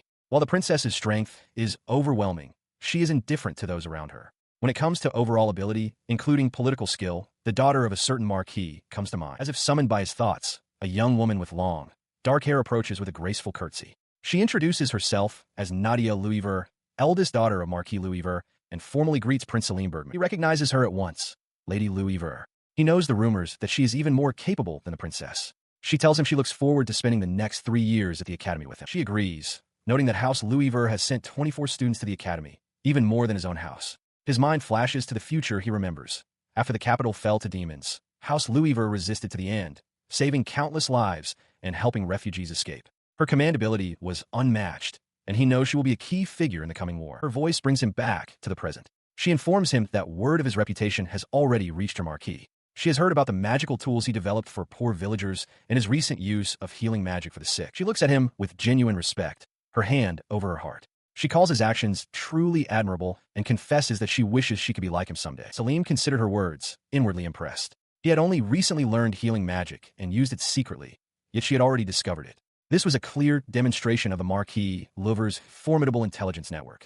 Nearby, his companions reacted to the tense atmosphere, with Valerie Meldar's grumbling about Salim's unnerving presence. As he mused on this, a stout young man with a bowl haircut approached, greeting him formally as Prince Salim Bergman. He introduced himself as Mark, third son of the Marquis Sarmiento family. Salim's eyes widened slightly in recognition. Mark was one of the few people he had gotten along with during his previous time at the academy. He returned the greeting, hoping to make the most of the next 3 years. Mark's expression then turned serious. He stated his wish for Salim to better understand the church, his tone heavy as he wondered aloud if they could ever be friends again. The sudden gravity of the question left Salim momentarily speechless. He instantly understood the implications. Mark's uncle was the Archbishop of the capital church, the highest religious authority in the kingdom. Furthermore, the Sarmiento lands bordered the Holy Kingdom, placing them under heavy church influence. Salim realized that for a family so deeply entwined with the church, accepting someone like him, an unaffiliated user of healing magic, was impossible. Mark confirmed this, telling Salim to speak with him again only after he had repented. While this tense exchange concluded, Gilbert Benson complained to Valerie about the difficult personalities of the students from Marquis families. Valerie, however, was invigorated, clenching a fist and declaring that they would simply have to work together to prove that the Duke's family was the best. Salim sighed, observing them. He reflected that many of these nobles, though elegant, were from warrior classes with fiery tempers, accustomed to protecting their lands through strength. Realizing he would have to keep them in line, he addressed his retinue. He reminded them that the freshman welcome party was not limited to nobles and encouraged them to mingle with anyone who caught their interest. His gaze then swept across the venue. He knew the commoner hero was present, but an unspoken social rule divided the hall, with one side reserved for the nobility. Though he had hoped to greet the hero, he decided against it for now, knowing that crossing that invisible line would only draw unwanted attention to himself. The thought of the hero brought forth a stark memory from his past life. The intense face of the commoner who ultimately defeated him after he had become a demon. The memory solidified his resolve. For the future he was trying to build, two people were absolutely essential. The first was that commoner hero. The second was Nadia, the daughter of Marquis Louis Ver. He pictured the three of them together, a formidable alliance. To stand against the coming demon invasion, he would need both the hero's overwhelming battle strength and Nadia's unparalleled ability to command. He was approached by Lieselot Belt, who greeted him warmly. His mind momentarily blanked when she mentioned the last time they met, prompting her to remind him it was the previous summer. Internally, he acknowledged that for him, it felt like a lifetime ago, as he had been reliving his life since the fall. He observed that she seemed to have changed a great deal since their last encounter. She elaborated on his transformation, playfully remarking that a year ago, he came across as a handsome but terrible villain from a story. She then asked if this new, gentler persona was the one he was choosing to present from now on. As he considered her words, he internally reaffirmed his strategy.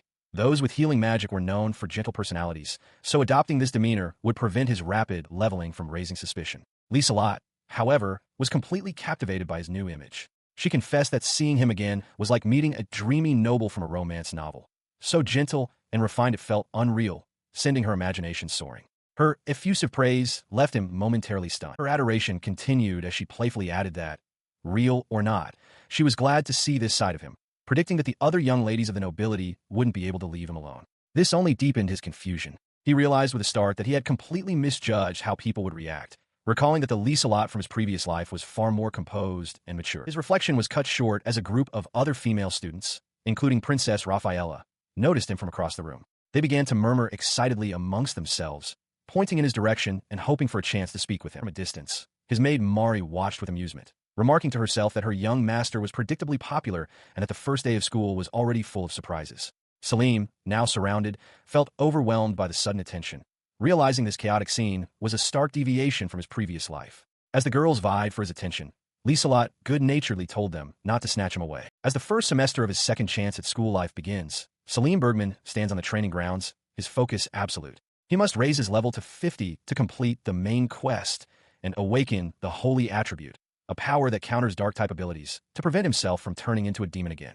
An instructor addresses the class, ordering everyone to don their armor for the general swordsmanship lesson. He recognizes the familiar flow of the lesson from his previous timeline. As he adjusts his uniform, a fellow student cheerfully informs him that the matches will only involve sword skills, with no body enhancement magic allowed.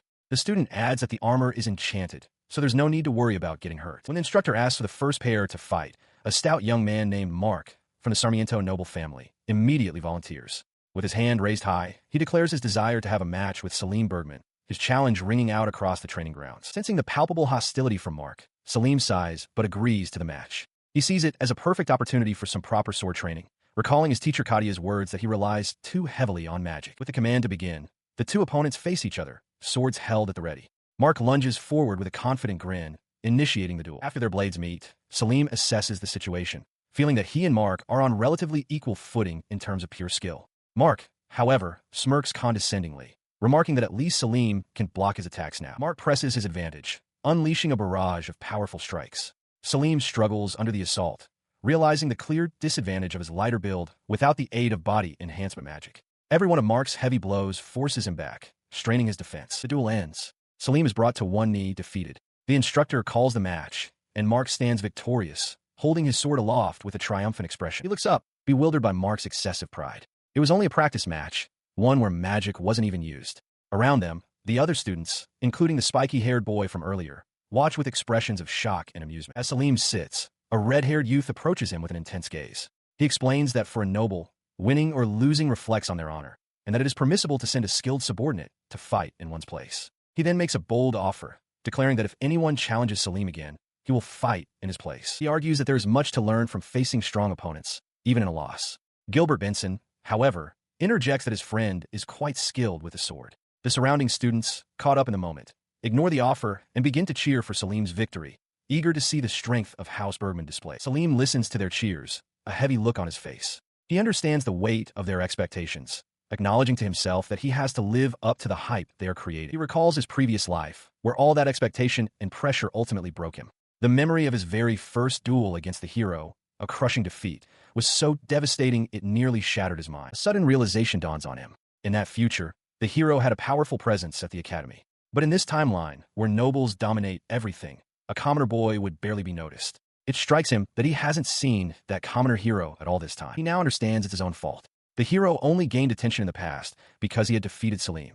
This time, however, Salim ended up facing Mark instead, altering the chain of events that would have brought the hero into the spotlight. He turns to his friends and apologizes, stating that he must accept another humiliating loss. The red-haired youth is stunned into silence, while Gilbert, clenching his fist, grimly promises that he won't lose next time. 3 days later, the sword instructor announces that the class will hold forward matches. Mark Sarmiento approaches with a smirk, taunting Salim and offering a rematch. Salim calmly tells a concerned Gilbert that it's fine, reasoning that facing the same opponent again would be a boring lesson. As Mark continues his mockery, Salim's mind is focused on a different goal. He knows he must challenge the hero to build his reputation and ensure he's strong enough for the coming demon attack. Losing twice will upset his friends, but it's a necessary sacrifice. Just then, a clear voice cuts through the tension, asking Prince Bergman for a sparring match. Salim is taken aback, recognizing the challenger instantly. It is Crown Princess Rafaela, who stands before him with her sword drawn, her expression unreadable. He processes the situation rapidly. He cannot turn down an invitation from a princess,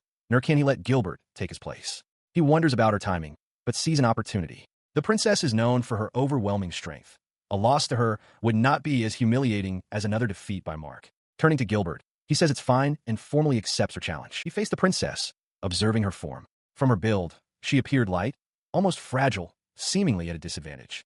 However, his sharp gaze suggested he knew this was not the case. In an instant, she closed the distance, her blade a blur of motion.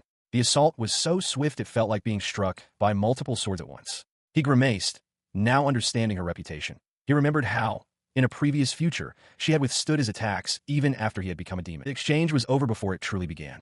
Her blade came to a halt, its point resting just inches from his throat. With cold precision, she told him to give up. He looked on, stunned, realizing the truth. The princess, known for her strength, was on an entirely different level. Her overwhelming skill made her physique utterly irrelevant. 1 week later, on the training grounds, a part-time instructor named Stein addresses the students. He announces a lesson on offensive magic and begins distributing special armor developed by the Magic Research Institute. He explains that this magical tool automatically neutralizes incoming spells, making it perfectly safe for their mock battles. Gilbert Benson expresses his disbelief, while Mark Sarmiento remarks to the others that Salim's magic is even more impressive than his swordsmanship, recalling when Salim was his private tutor. The red-haired youth eagerly asks Salim to show them what he's truly capable of. The instructor then approaches Salim directly. He acknowledges him as Prince Salim and notes that while he often slacked off during magic training back in the territory, he hopes Salim will take his studies at the First Royal Academy of Magic more seriously, lest he fall behind. Salim greets his former tutor, confirming it has been a while. He internally bristles at Stein's nagging, passive-aggressive tone.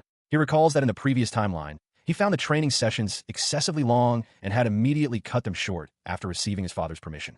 He now understands that in that future, he saw such dedication as the only path to improvement. Elsewhere on the grounds, the matches begin. A young noblewoman announces that her opponent, the second son of a count, was chosen by lottery. With a determined expression, she casts a fireball spell. Her spell dissipates harmlessly against her opponent's armor. She marvels at the equipment's effectiveness, while Salim observes quietly, noting how the other students are simply standing there, relying completely on the armor's protection. The focus shifts to another duel, where Gelsamina Durrani smirks at her opponent, Princess Rafaela.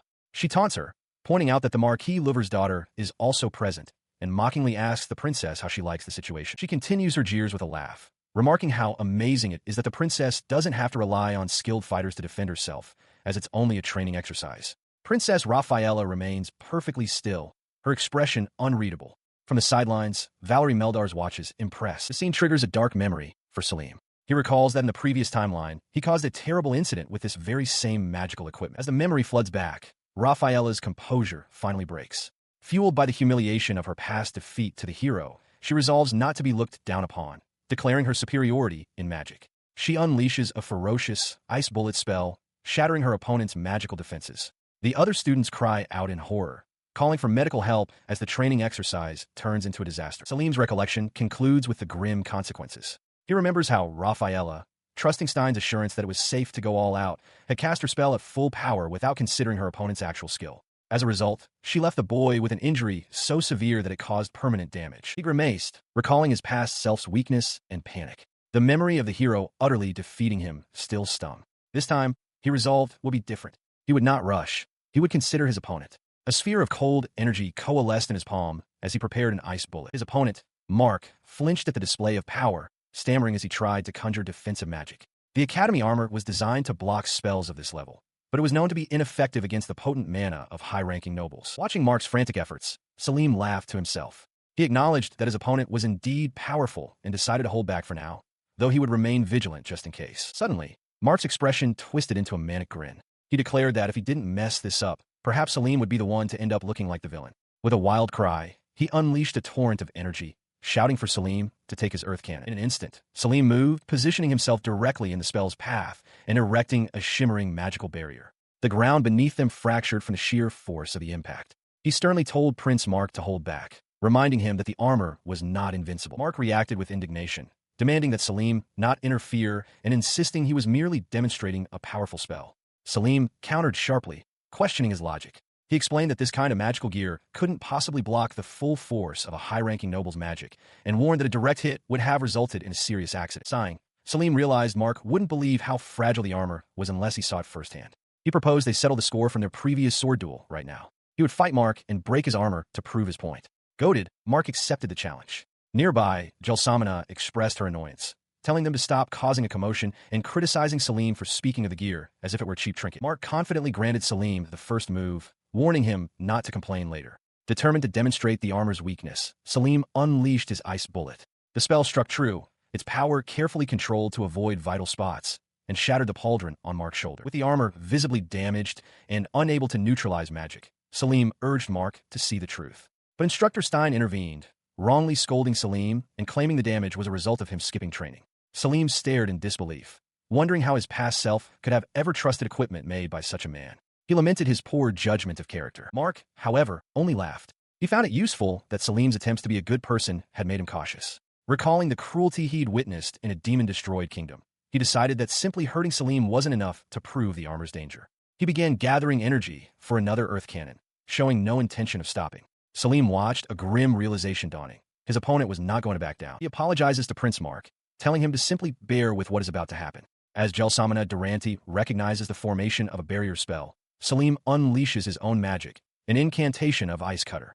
The blade of ice slices through Mark's spell and shatters his armor with a deafening crash. The impact leaves a small cut on his own skin. He dismisses Mark's pained reaction, thinking that a noble from a Marquis family should easily heal such a minor wound with basic body enhancement. Suddenly, a realization strikes him. A system message confirms he intentionally hurt someone, and 1,000 experience points have been deducted. His action earns a triumphant cheer from the red-haired youth, who declares that Mark got what he deserved. Salim, however, is struck with regret. He realizes he has repeated the same pattern from the previous future, hurting someone and speaking down to them. A familiar dread washes over him as he worries he will be hated all over again. While Mark cries out on the ground, Salim calmly explains the situation to Gilbert. He surmises that the other students see it as justified retaliation, especially since Mark had insulted him during the last swordsmanship class.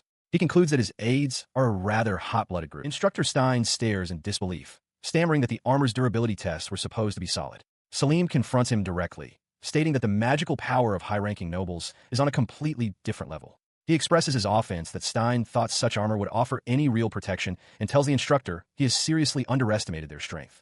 He suggests that from now on, the armor should be lent to the students who witnessed the event so they won't overestimate its capabilities and cause an accident. As Gelsamina tends to the whimpering mark, Salim turns his attention elsewhere.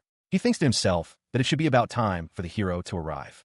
After witnessing such an aggressive display, he had fully expected to be challenged to a duel. He waits, but the entrance remains empty. His assumption was wrong. The red-haired youth approaches, explaining that this situation is different from the future Salim knew. This was a proper fight between nobles with a history, giving a commoner hero no reason to intervene. Gilbert agrees, adding that since no one was seriously hurt, the outcome is acceptable. A new system message appears in his mind. He has gained 100 experience points for acting for others despite suffering a loss. He can only utter a quiet "oh" as his friends look on, confused. He internally questions the system's logic, wondering why it would praise him after penalizing him so heavily.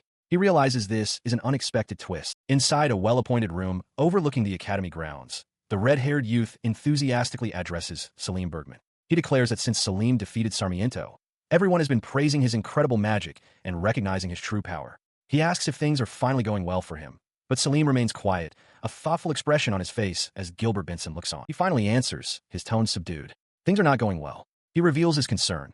It has been 3 weeks since the term started, and no one is paying any attention to the hero. His mind flashes back to his previous life, recalling how the hero had swiftly become the center of attention at the academy precisely because he had managed to defeat Salim. This time, however, that pivotal event never occurred. Sipping from his cup, Salim continues his internal assessment. He knows that if no one notices the hero now, it will be disastrous. At this academy, students who are not part of a faction only receive a basic education.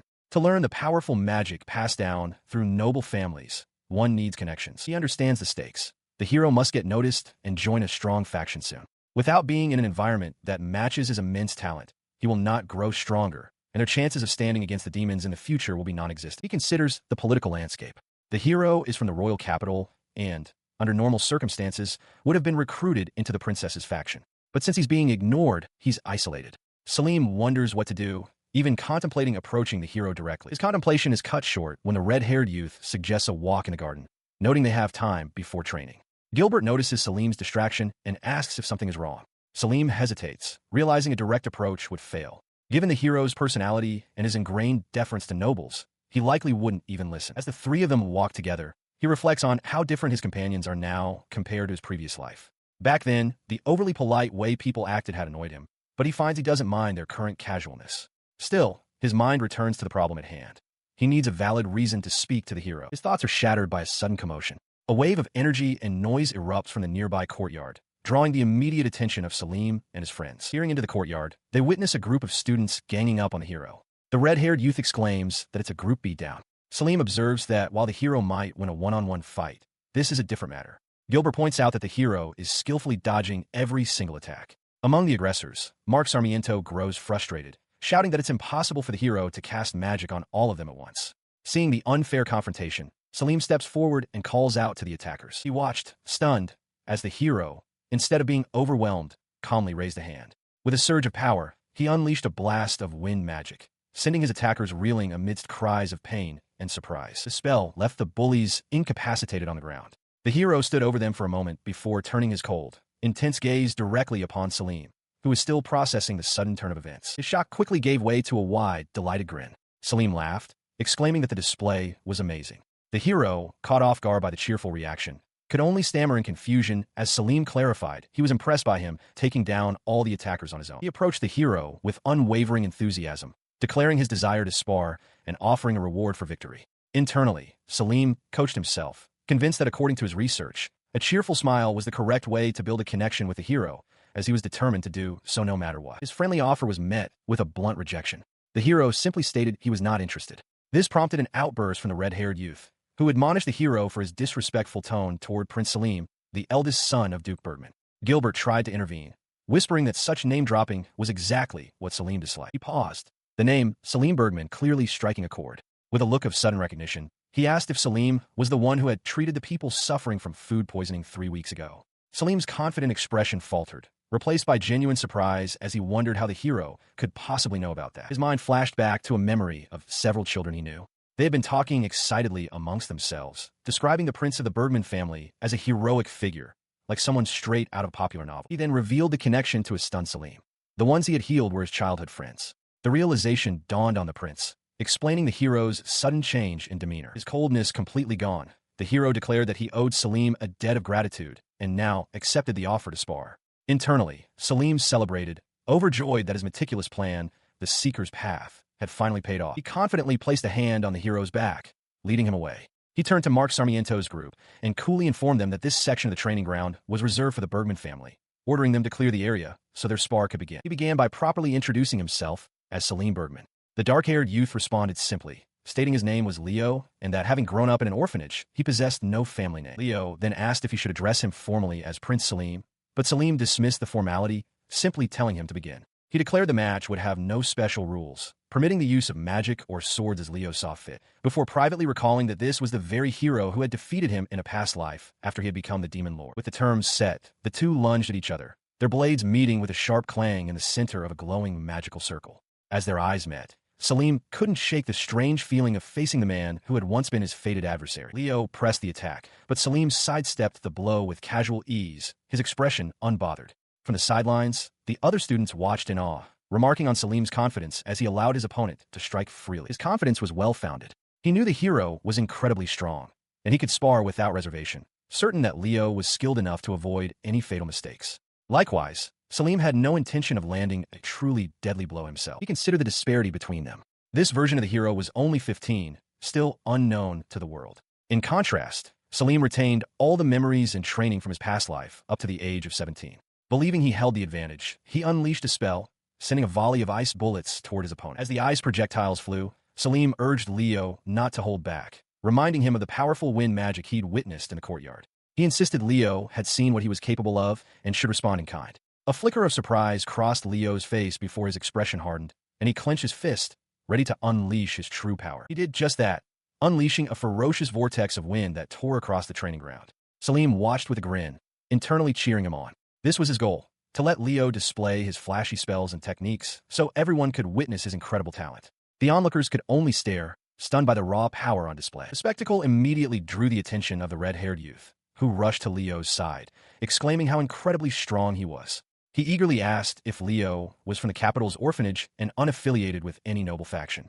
Nearby, Mark Sarmiento and Gilbert Benson exchanged looks, realizing that recruiting such a talent could elevate the Duke's family to the pinnacle of military power in the future. Selim stepped in, apologizing to Leo for the sudden intrusion from the other students. As the red-haired youth continued to pester him, Leo mused that this was the typical noble reaction to discovering a strong, unaffiliated talent. Selim silently agreed, thinking that while the royal family was foolish to underestimate Leo, every other faction would covet his abilities and promise him great rewards to secure his loyalty. He steps between the nobles and Leo, telling the group not to be so persistent. With a slight bow, Leo confirms that he has no intention of leaving his homeland and doesn't wish to cause any trouble with reckless persuasion.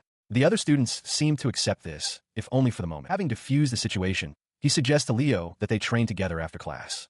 He explains that while Leo's attacks are powerful, they are too straightforward and could be easily countered by a focused defense. To demonstrate a more advanced technique, he combines the wind magic Leo used earlier with fire magic, causing flames and air to swirl violently around his hands. He unleashes the combined elements into a roaring vortex of destructive energy. With a confident smile, he asks Leo if he wants to try it, promising that mastering such a skill will make him stronger. The hero focuses his will in a brilliant display of talent, perfectly replicates the complex spell.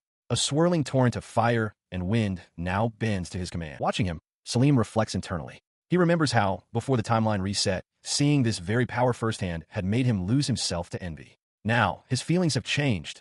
All he wants is to have that incredible talent on his side. He confirms that Leo has mastered the technique, then reveals a critical piece of information. The hero possesses an incredible ability to copy the magic of others. He warns, however, that in his previous life, this very ability caused a great deal of trouble. Leo is confused by the warning. Selim explains that strong magic is necessary to protect the kingdom, and many powerful combination spells have been developed by noble families over generations. Because of this, nobles care a great deal about etiquette, and it is considered polite to ask for permission before using another family's signature magic. Leo finds the notion tiresome. He reassures Leo that even if it's a hassle, all one needs to do is send a letter, which can be written by someone else. He then turns to Valerie and asks him to write a letter to the Cole family on Leo's behalf. Valerie agrees without hesitation. The weight of these unwritten rules settles on Leo. He reflects that life at the academy, filled with nobles, is tough. In his previous life, he was constantly accused of being rude, but he now realizes it was the royal family's fault. Salim watches him, correctly guessing that the earlier confrontation in the courtyard is on his mind. Sensing his unease, Salim's allies close ranks around him. Valerie tells Leo to feel free to ask for help with any complicated matters. The others voice their agreement, stating they'll all look out for him. Surrounded by their unexpected support, Leo quietly offers his thanks. He watched as Salim turned away, a notification appearing in his vision. You helped an isolated classmate. For this act, he gained 200 experience points. Salim, for his part, hoped this would help them grow closer. But the word isolated struck Leo. He wondered if the system had officially designated him a loner. This prompted a deeper reflection on his past life. While losing to the hero had wounded his pride, he now considered that perhaps the hero had also struggled, surrounded by nobles in the academy. It felt as though he was seeing a new side to the man he once knew. The system confirmed this shift with another message. New teammate unlocked. A few days after Leo began training with the Bergman House, his progress is discussed among the other students. Gilbert Benson cautions Valerie Meldars against being too hasty, reminding him that it's unusual for a 15-year-old commoner to be suddenly appointed as a noble. A red-haired youth adds that Leo's background means he is not well-versed in their society.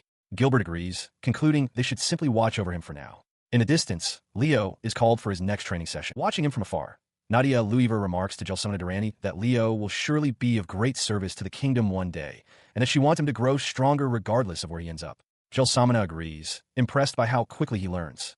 She realizes that to have a chance against the demons in the future, they will need the hero's full power, and she resolves to keep up with him. Salim, also observing, is taken aback by their intensity. He worries internally that if they push Leo too hard, he might stop training entirely, which would be a terrible outcome. He quickly corrects his own thoughts, assuring himself that he isn't slacking on recruiting talent. His muttering catches Gilbert's attention, who becomes flustered and quickly agrees with the sentiment. He declares they will keep an eye on Leo, but give him space, just as Salim said. Eager to change the subject, Gilbert announces it's almost time for their departure and asks if the carriage is ready. As they walk through a corridor, Salim is asked if he is studying outside the academy again. He confirms his plan to continue learning about pharmacology, explaining that Amanda, who helped manage the estate, wrote him a letter of introduction to the royal apothecary. The red-haired youth finds this curious, remarking that pharmacology is unfamiliar to them since they typically use magic for healing. Gilbert, however, praises Salim's admirable thirst for knowledge. The red-haired youth then enthusiastically volunteers to go, declaring himself Salim's right-hand man and the best choice for errands outside the academy. Salim tells him someone else can come along if they like, as he already asked Valerie to arrange the carriage, and then asks Gilbert to join them. He pauses, a memory from his previous life surfacing, a vision of himself walking with a large group of aides, all of whom looked as though they hated being beside him. Influenced by this memory, Salim decides against a large group. Gilbert suggests that if he wants to give others a chance, he should bring more people. The red-haired youth agrees enthusiastically, but Salim explains that arriving at a commoner's home with a crowd would be a nuisance. He concedes that he will consider it next time. As they near their destination, a sudden shout pierces the air, someone pleading to be released. Both Gilbert and the red-haired youth turn alarm, wondering if there is trouble near the carriage parking lot. Salim stops beside the waiting carriage, his expression hardening. He reflects on the nature of the prestigious First Magic Academy. Students are expected to protect themselves. However, conflicts between nobles are often ignored, especially when there's a clear disparity in status or ability. He knows all too well that there are always those who act with cruelty and unfairness, a thought heavy with the memory of his own past, when he became a demon and nearly destroyed the country. He runs toward the commotion, demanding to know what is happening. Two male students are cornering a young woman, one of them shouting for her to bring him a drug. Seeing him approach, Salim notes with a smirk that they are already panicking. With a dismissive sound, he decides against any serious retaliation. He reasons that even if they are random attackers, the academy system would likely penalize him for excessive force. A simple freeze spell will suffice, he thinks, and they should be thankful for his restraint as ice magic begins to form around his hand. The spell instantly encases the two bullies and their carriage in jagged ice. Just then, Gilbert arrives on the scene, asking what on earth is going on. Salim calmly instructs him to have Valerie call the academy staff to deal with the troublemakers. Gilbert immediately agrees. With the immediate threat neutralized, he turns his attention to the young woman they were harassing. He gently takes her hand, his expression softening as he asks if she is okay. She looks up at him, her eyes wide and glistening with unshed tears. Her face is flushed, and a bead of sweat traces a path down her cheek, her entire posture conveying the shock and fear of the ordeal. Watching from short distance, Gilbert suddenly recognizes the girl as Laura Ponetti. A wave of panic washes over him as he realizes sending the blunt Valerie to the staff room was a mistake. He thinks to himself that this girl is in trouble and wonders if Salim can truly help her. He rushes forward, anxiously calling out to Salim to ask if he is safe and what the situation is with the girl. Salim simply tells him to calm down. Laura, meanwhile, lowers her head, still too shaken to speak. Their conversation is interrupted by a man in formal attire who hurries toward them, calling out for his lady. He asks what happened and if she is all right, then turns to Salim to ask who he is before quickly apologizing and identifying himself as a member of the young woman's family. The woman, identified as Laura Sama, granddaughter of Baronet Panetti, explains the situation to her family member. She recounts that they had come to pick her up but couldn't find her in the vast academy parking lot, so they left the carriage to search on foot. Salim listens as Gilbert explains the social politics of the academy. Only high-ranking nobles can park near the entrance. A baronetcy like the Panetti family is considered little better than commoners and must use the far, less crowded side. This, Gilbert concludes, is why she was targeted. He declares firmly that they cannot leave her like this and must escort her home. As he and his friends arrive with Laura Panetti, a man in a top hat from her household greets them, offering to contact Valerie, the healer. Salim observes, recalling from his past life how Laura, lacking powerful backing, was always isolated and bullied by other nobles who preyed on the weak. His thoughts drift to Gilbert. He remembers that even in the previous timeline, Gilbert had developed a fondness for Laura, a surprising turn for his once rough personality. Understanding those feelings, Salim had chosen to stand by her. He reflects on Gilbert's steadfast loyalty, a cheerful subordinate who supported him even after his own reputation was destroyed. They arrive at a magnificent mansion, far grander than Salim expected. He realizes he never truly understood Laura's background, assuming she was simply from a merchant family. He reasons that for a family to hold the rank of baronet, they must have accomplished something truly significant to earn a lasting noble title. Inside, he contemplates the situation further, thinking it was a reckless and foolish decision to send a beautiful, defenseless girl of low rank into an academy teeming with arrogant nobles. Elsewhere, Laura's parents sit together, her father speaking grimly about their daughter. The man comforts his weeping wife. He explains that to prevent such an incident, they had specifically asked the Marquis of Durrani to place Laura among the lower-ranking attendants serving the princess at the palace. He continues his explanation, revealing that their plan failed. Lady Gelsamina, the Marquis's daughter, completely ignored Laura the moment they met at the academy. Since that day, his daughter has been left utterly alone. As Salim listens, the name Durrani resonates. He recalls that his own family had also asked the Marquis to act as an intermediary with the princess, and Gelsamina had always been friendly towards him. But his memories from his past life warn him. She has a two-faced personality. The realization sours his expression. It's the same situation as with Leo.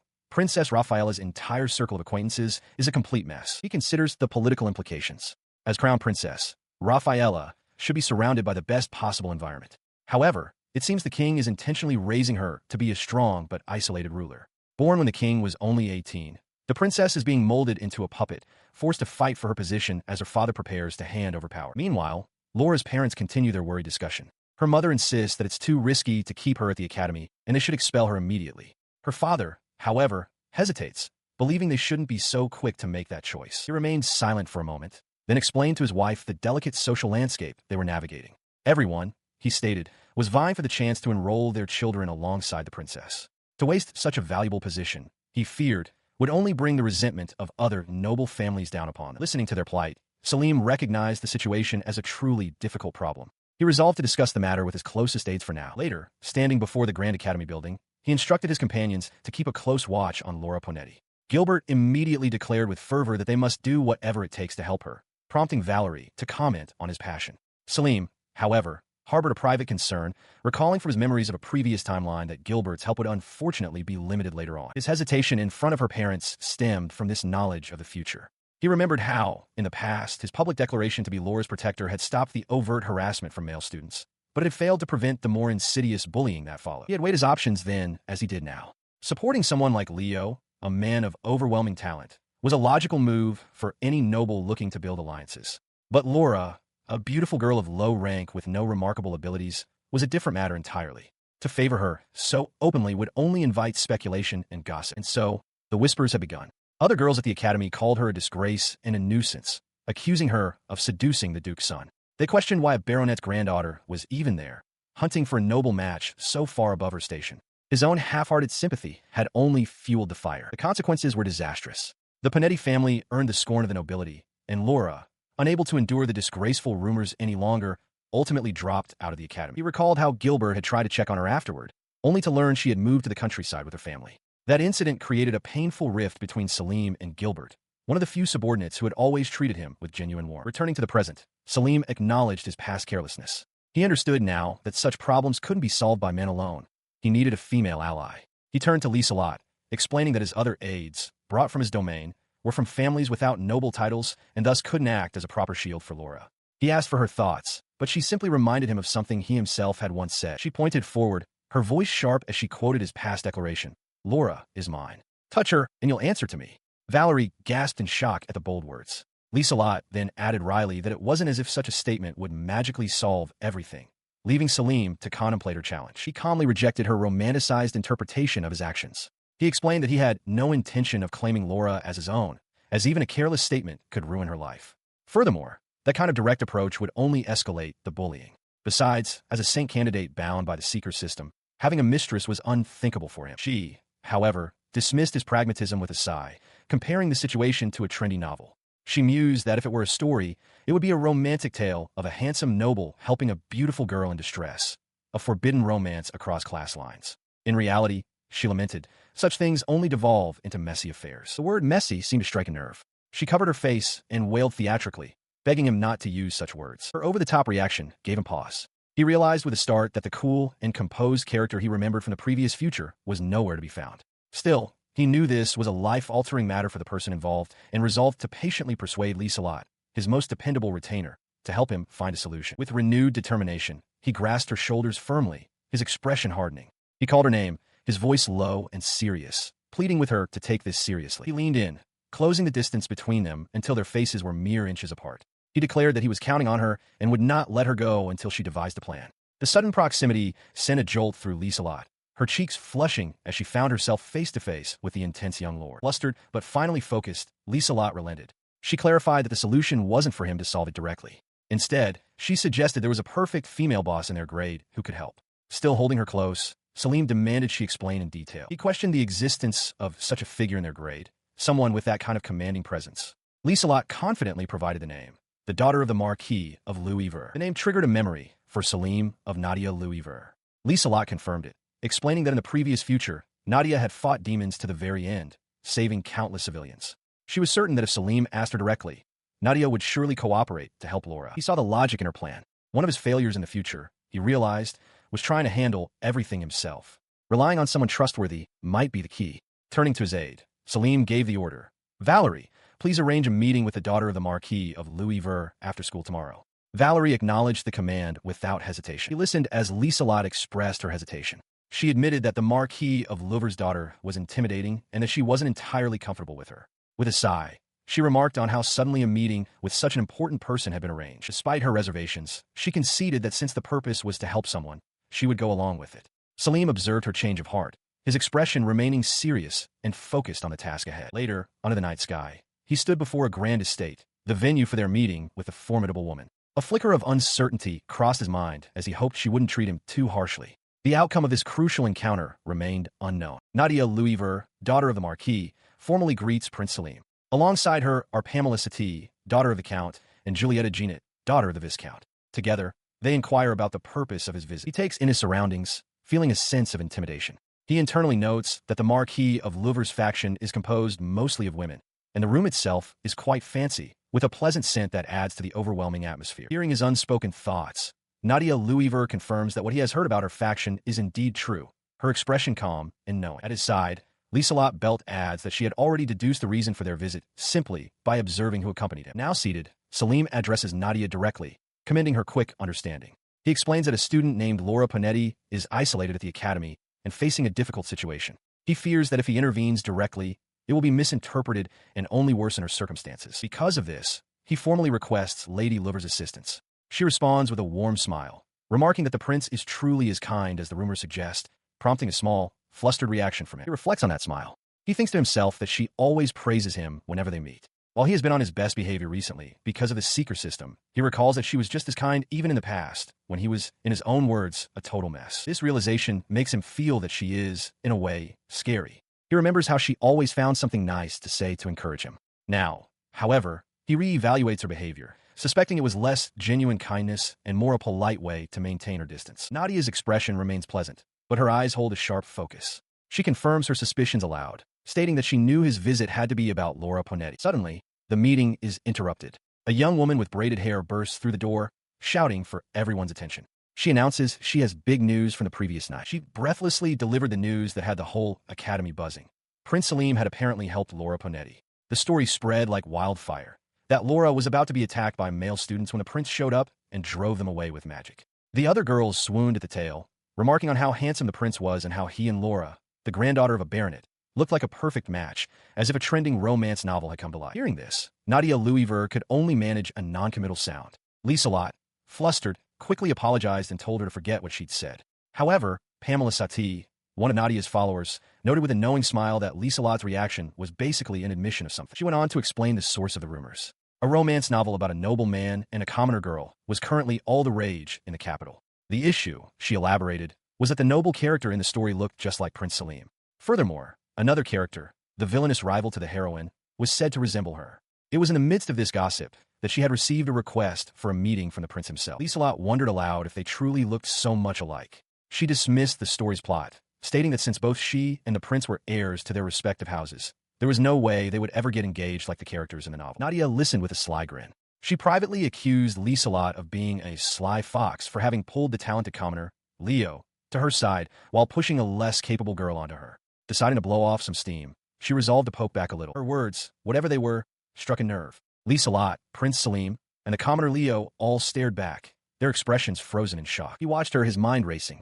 Selim still retained memories from before he turned back time, and from them, he knew that Nadia Louisver was, at her core, a pure-hearted person who would save many lives. But as a noble, she was a handful, and he admitted to himself that he was never good at dealing with this sort of confrontation. He spoke, clarifying that as a man, he simply found her hard to deal with. He then added that he hadn't actually succeeded in recruiting Leo yet. With a challenging tone, he suggested that if Nadia was so interested, she could try talking to Leo herself. His thoughts drifted to the future, he remembered. In that timeline, Leo had worked alongside Lady Louisver to protect the people. Because of this memory, he felt confident that Nadia would be able to guide Leo well. He let out a sigh, his expression hardening with resolve. Despite the complications, he understood he couldn't just ignore a student in distress. He declared firmly that he would take Laura Ponetti under his wing, eliciting gasps of surprise from Nadia's faction. His bold declaration was met with a sly, calculating smile from Nadia Louisver. She leaned forward, her expression sharp, and proposed a condition. Since she was going out of her way to grant his request, she wondered if it would be wrong to expect something in return. The question caught him off guard. He stammered, asking what she meant by in return, clearly unnerved by her demeanor. Nadia laughed, telling him there was no need to be so cautious. She then revealed her true aim. She wanted him to team up with her for the upcoming Inter-Academy matches, a monthly, entry-based event held at the school. Internally, he couldn't help but think she was terrifying. He considered her proposal, acknowledging that the matches were indeed a chance for noble families to display their power.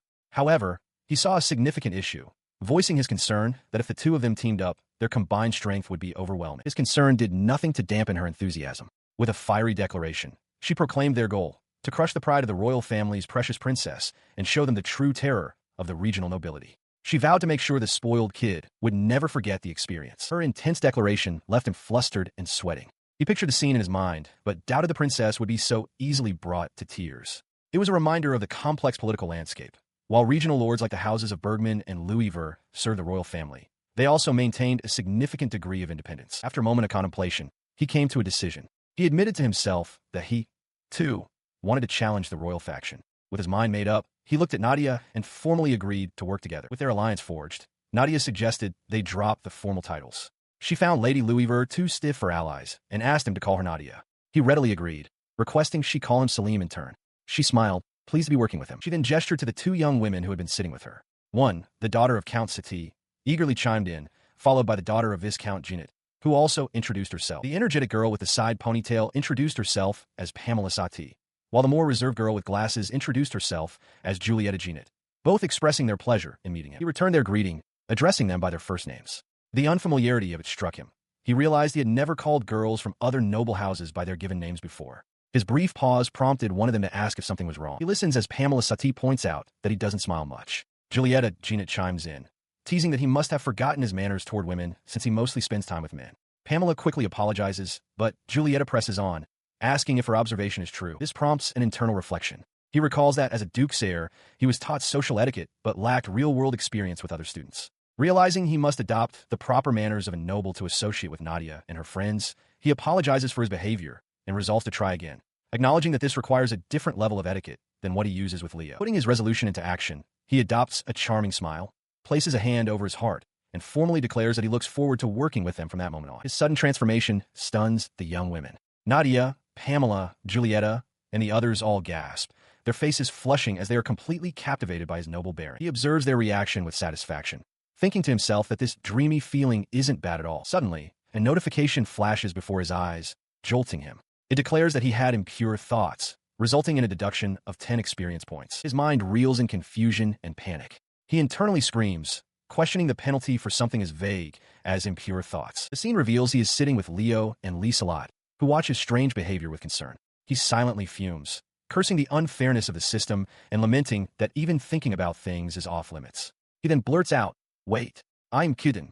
Don't deduct it." Later, as the group walks away, Leo sighs that he's exhausted. Gilbert points out that Leo was unusually quiet for someone who insisted on coming. Leo explains that Nadia was intense, noting she didn't even touch the snacks and was likely observing his reactions the entire time. Liselot turns to Salim and asks what he thought of the meeting, questioning if he was scared. He looks back at her calmly and replies, "Not really." Her cheeks flush slightly as she looks away. Elsewhere, Gilbert asks his friends if they're prepared for the upcoming inter-academy matches. Leo scoffs, refusing to spill information to someone from another house. But Gilbert points out that Leo was the one who asked first.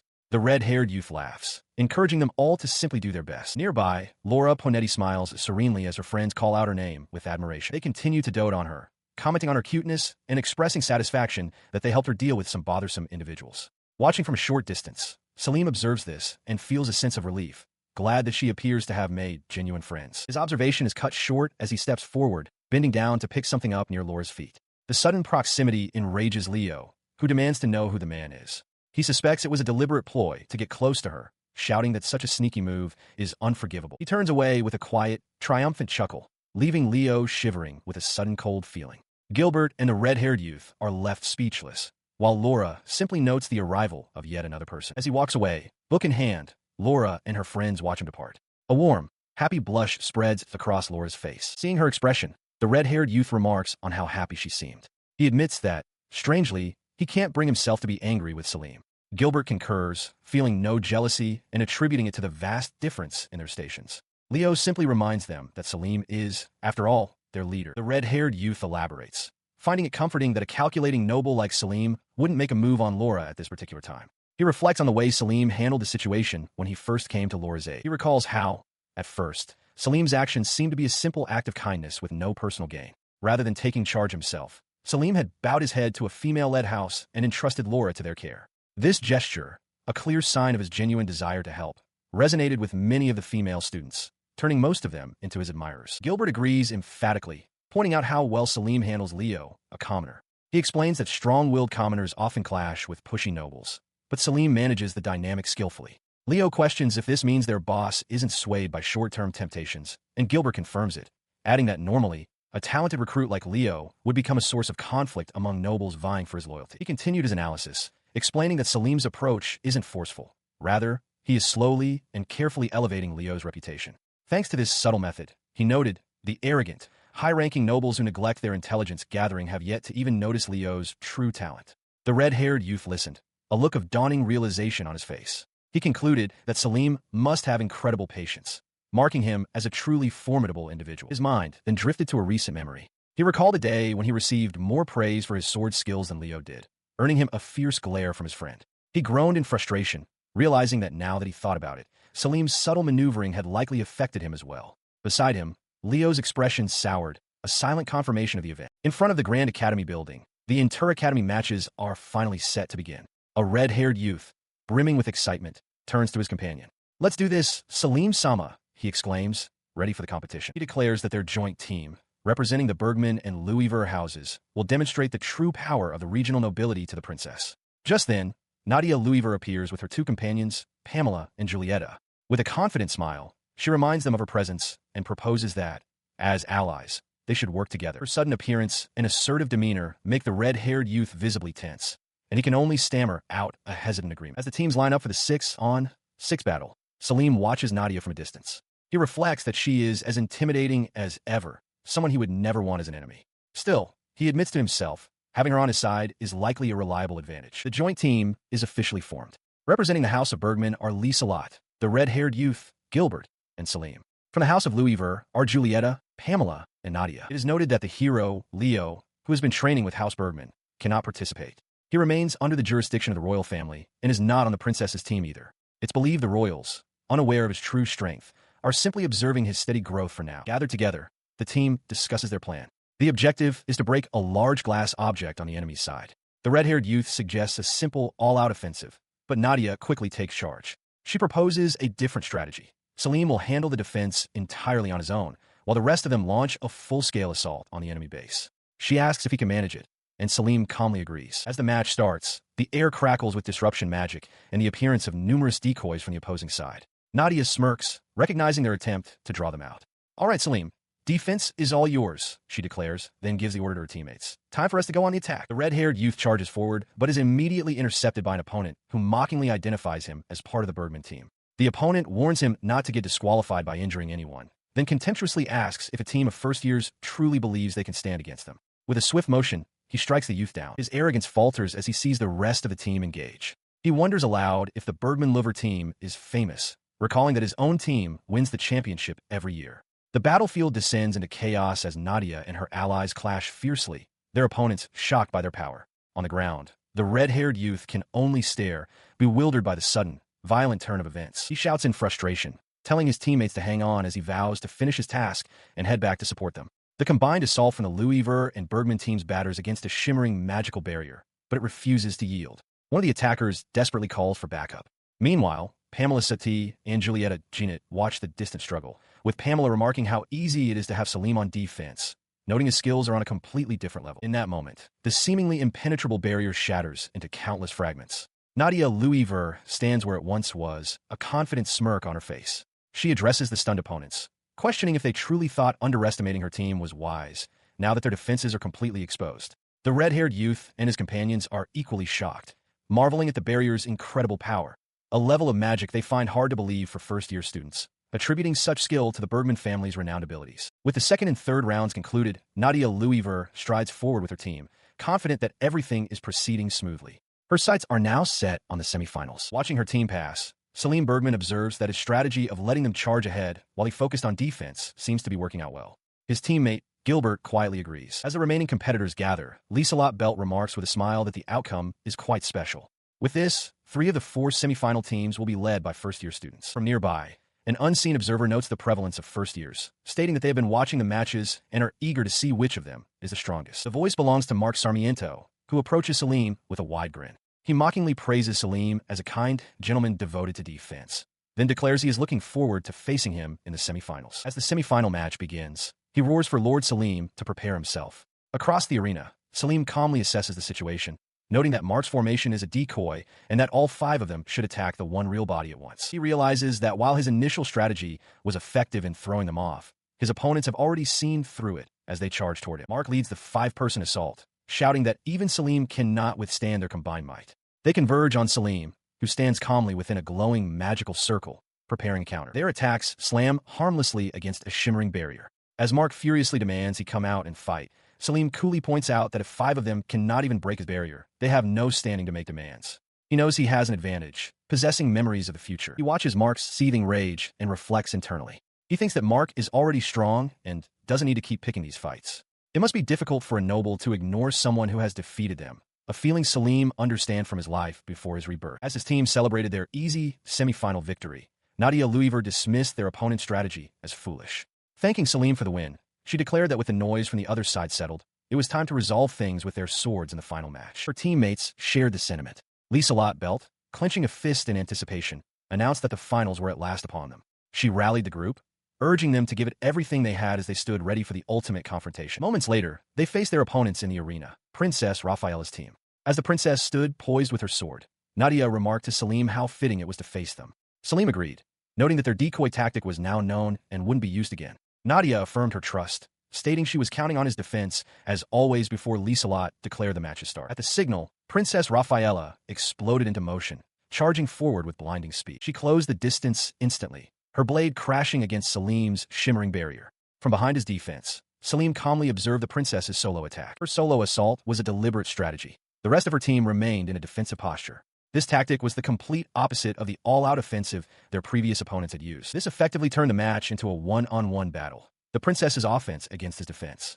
Salim recalled their prior sword duel, which he had won, but he knew she was aware that his true expertise lay in barrier magic. He wasn't the only one analyzing the situation. Lieselot wondered aloud if the princess was actually enjoying herself. She remarked that while Raphaela's expressions were difficult to read, she seemed to be quite the battle junkie. Salim silently agreed, thinking he had finally found a worthy opponent. The princess, sensing his unyielding resistance, decided to commit fully. She knew a serious injury would lead to disqualification, but against such a defense, a mere scratch would be meaningless. Declaring she would give it her all, she leaped back to gather her power. She unleashed a swirling vortex of immense offensive power. As the attack surged towards him, Salim made a calm assessment.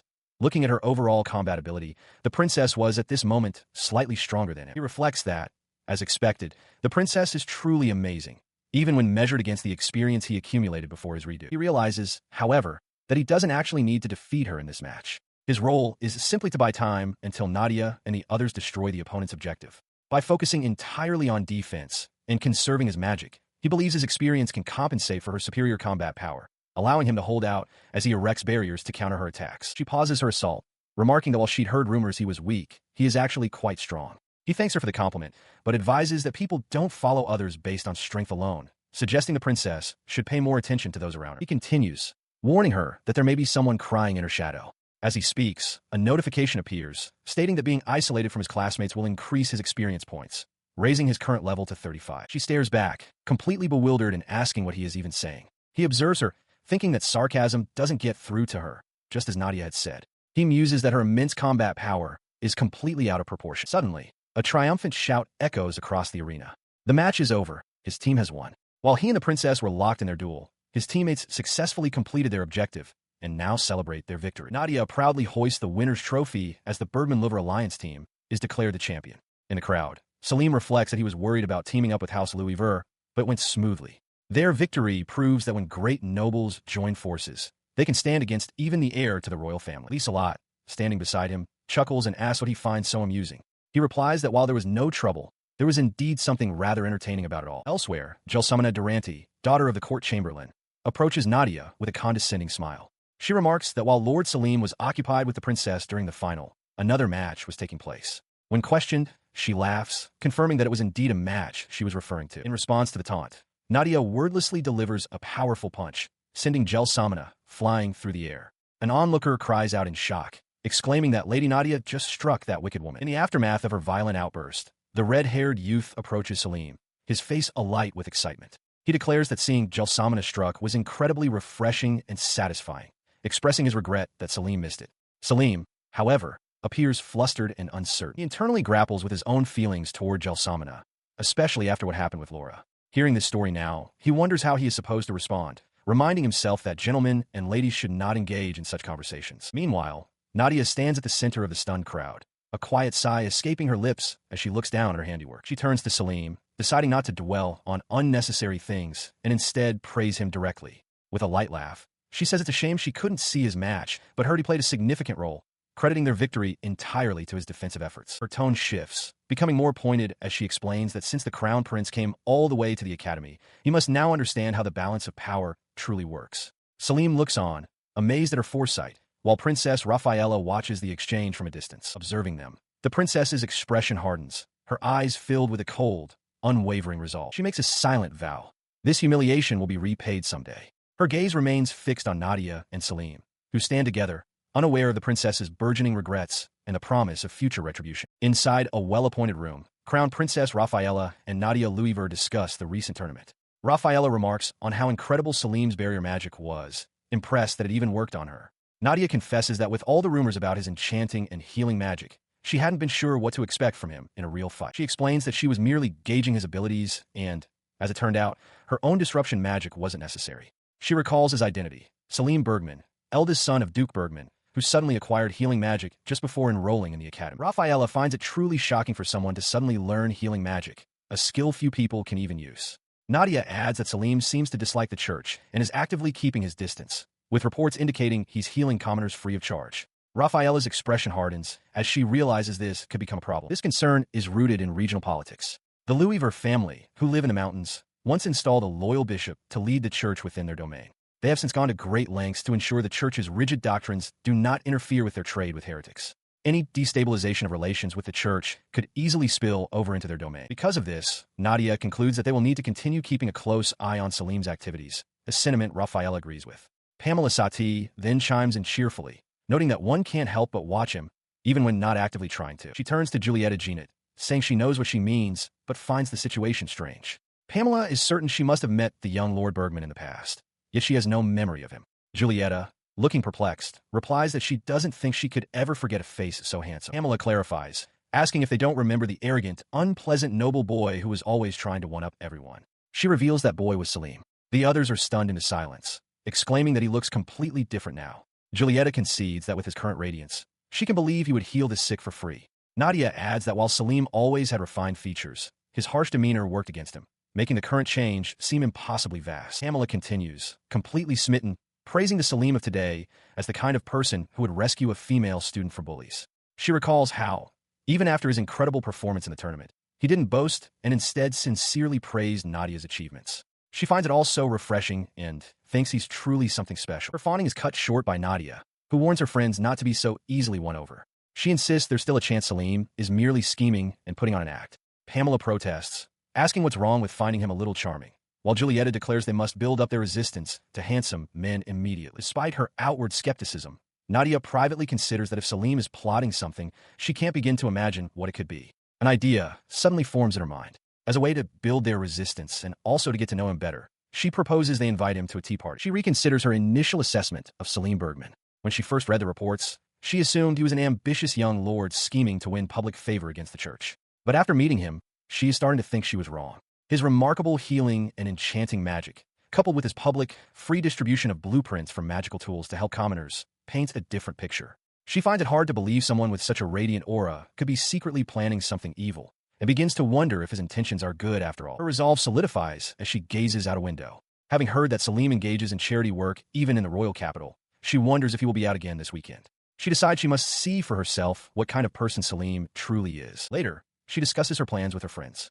Pamela Sati mentions she would love to go out, but has just received a letter from her mother and must reply. Julieta Genet, meanwhile, is focused on her studies to better support her own mother. Understanding their commitments, Nadia announces that she will be going out anyway, intending to investigate Salim's movements. Her investigation leads her and her friends to a district within the royal capital where the poor live. From a distance, she spots her target. There he is, she thinks. She instructs her companions, noting that Salim's guard possesses superior sensing abilities.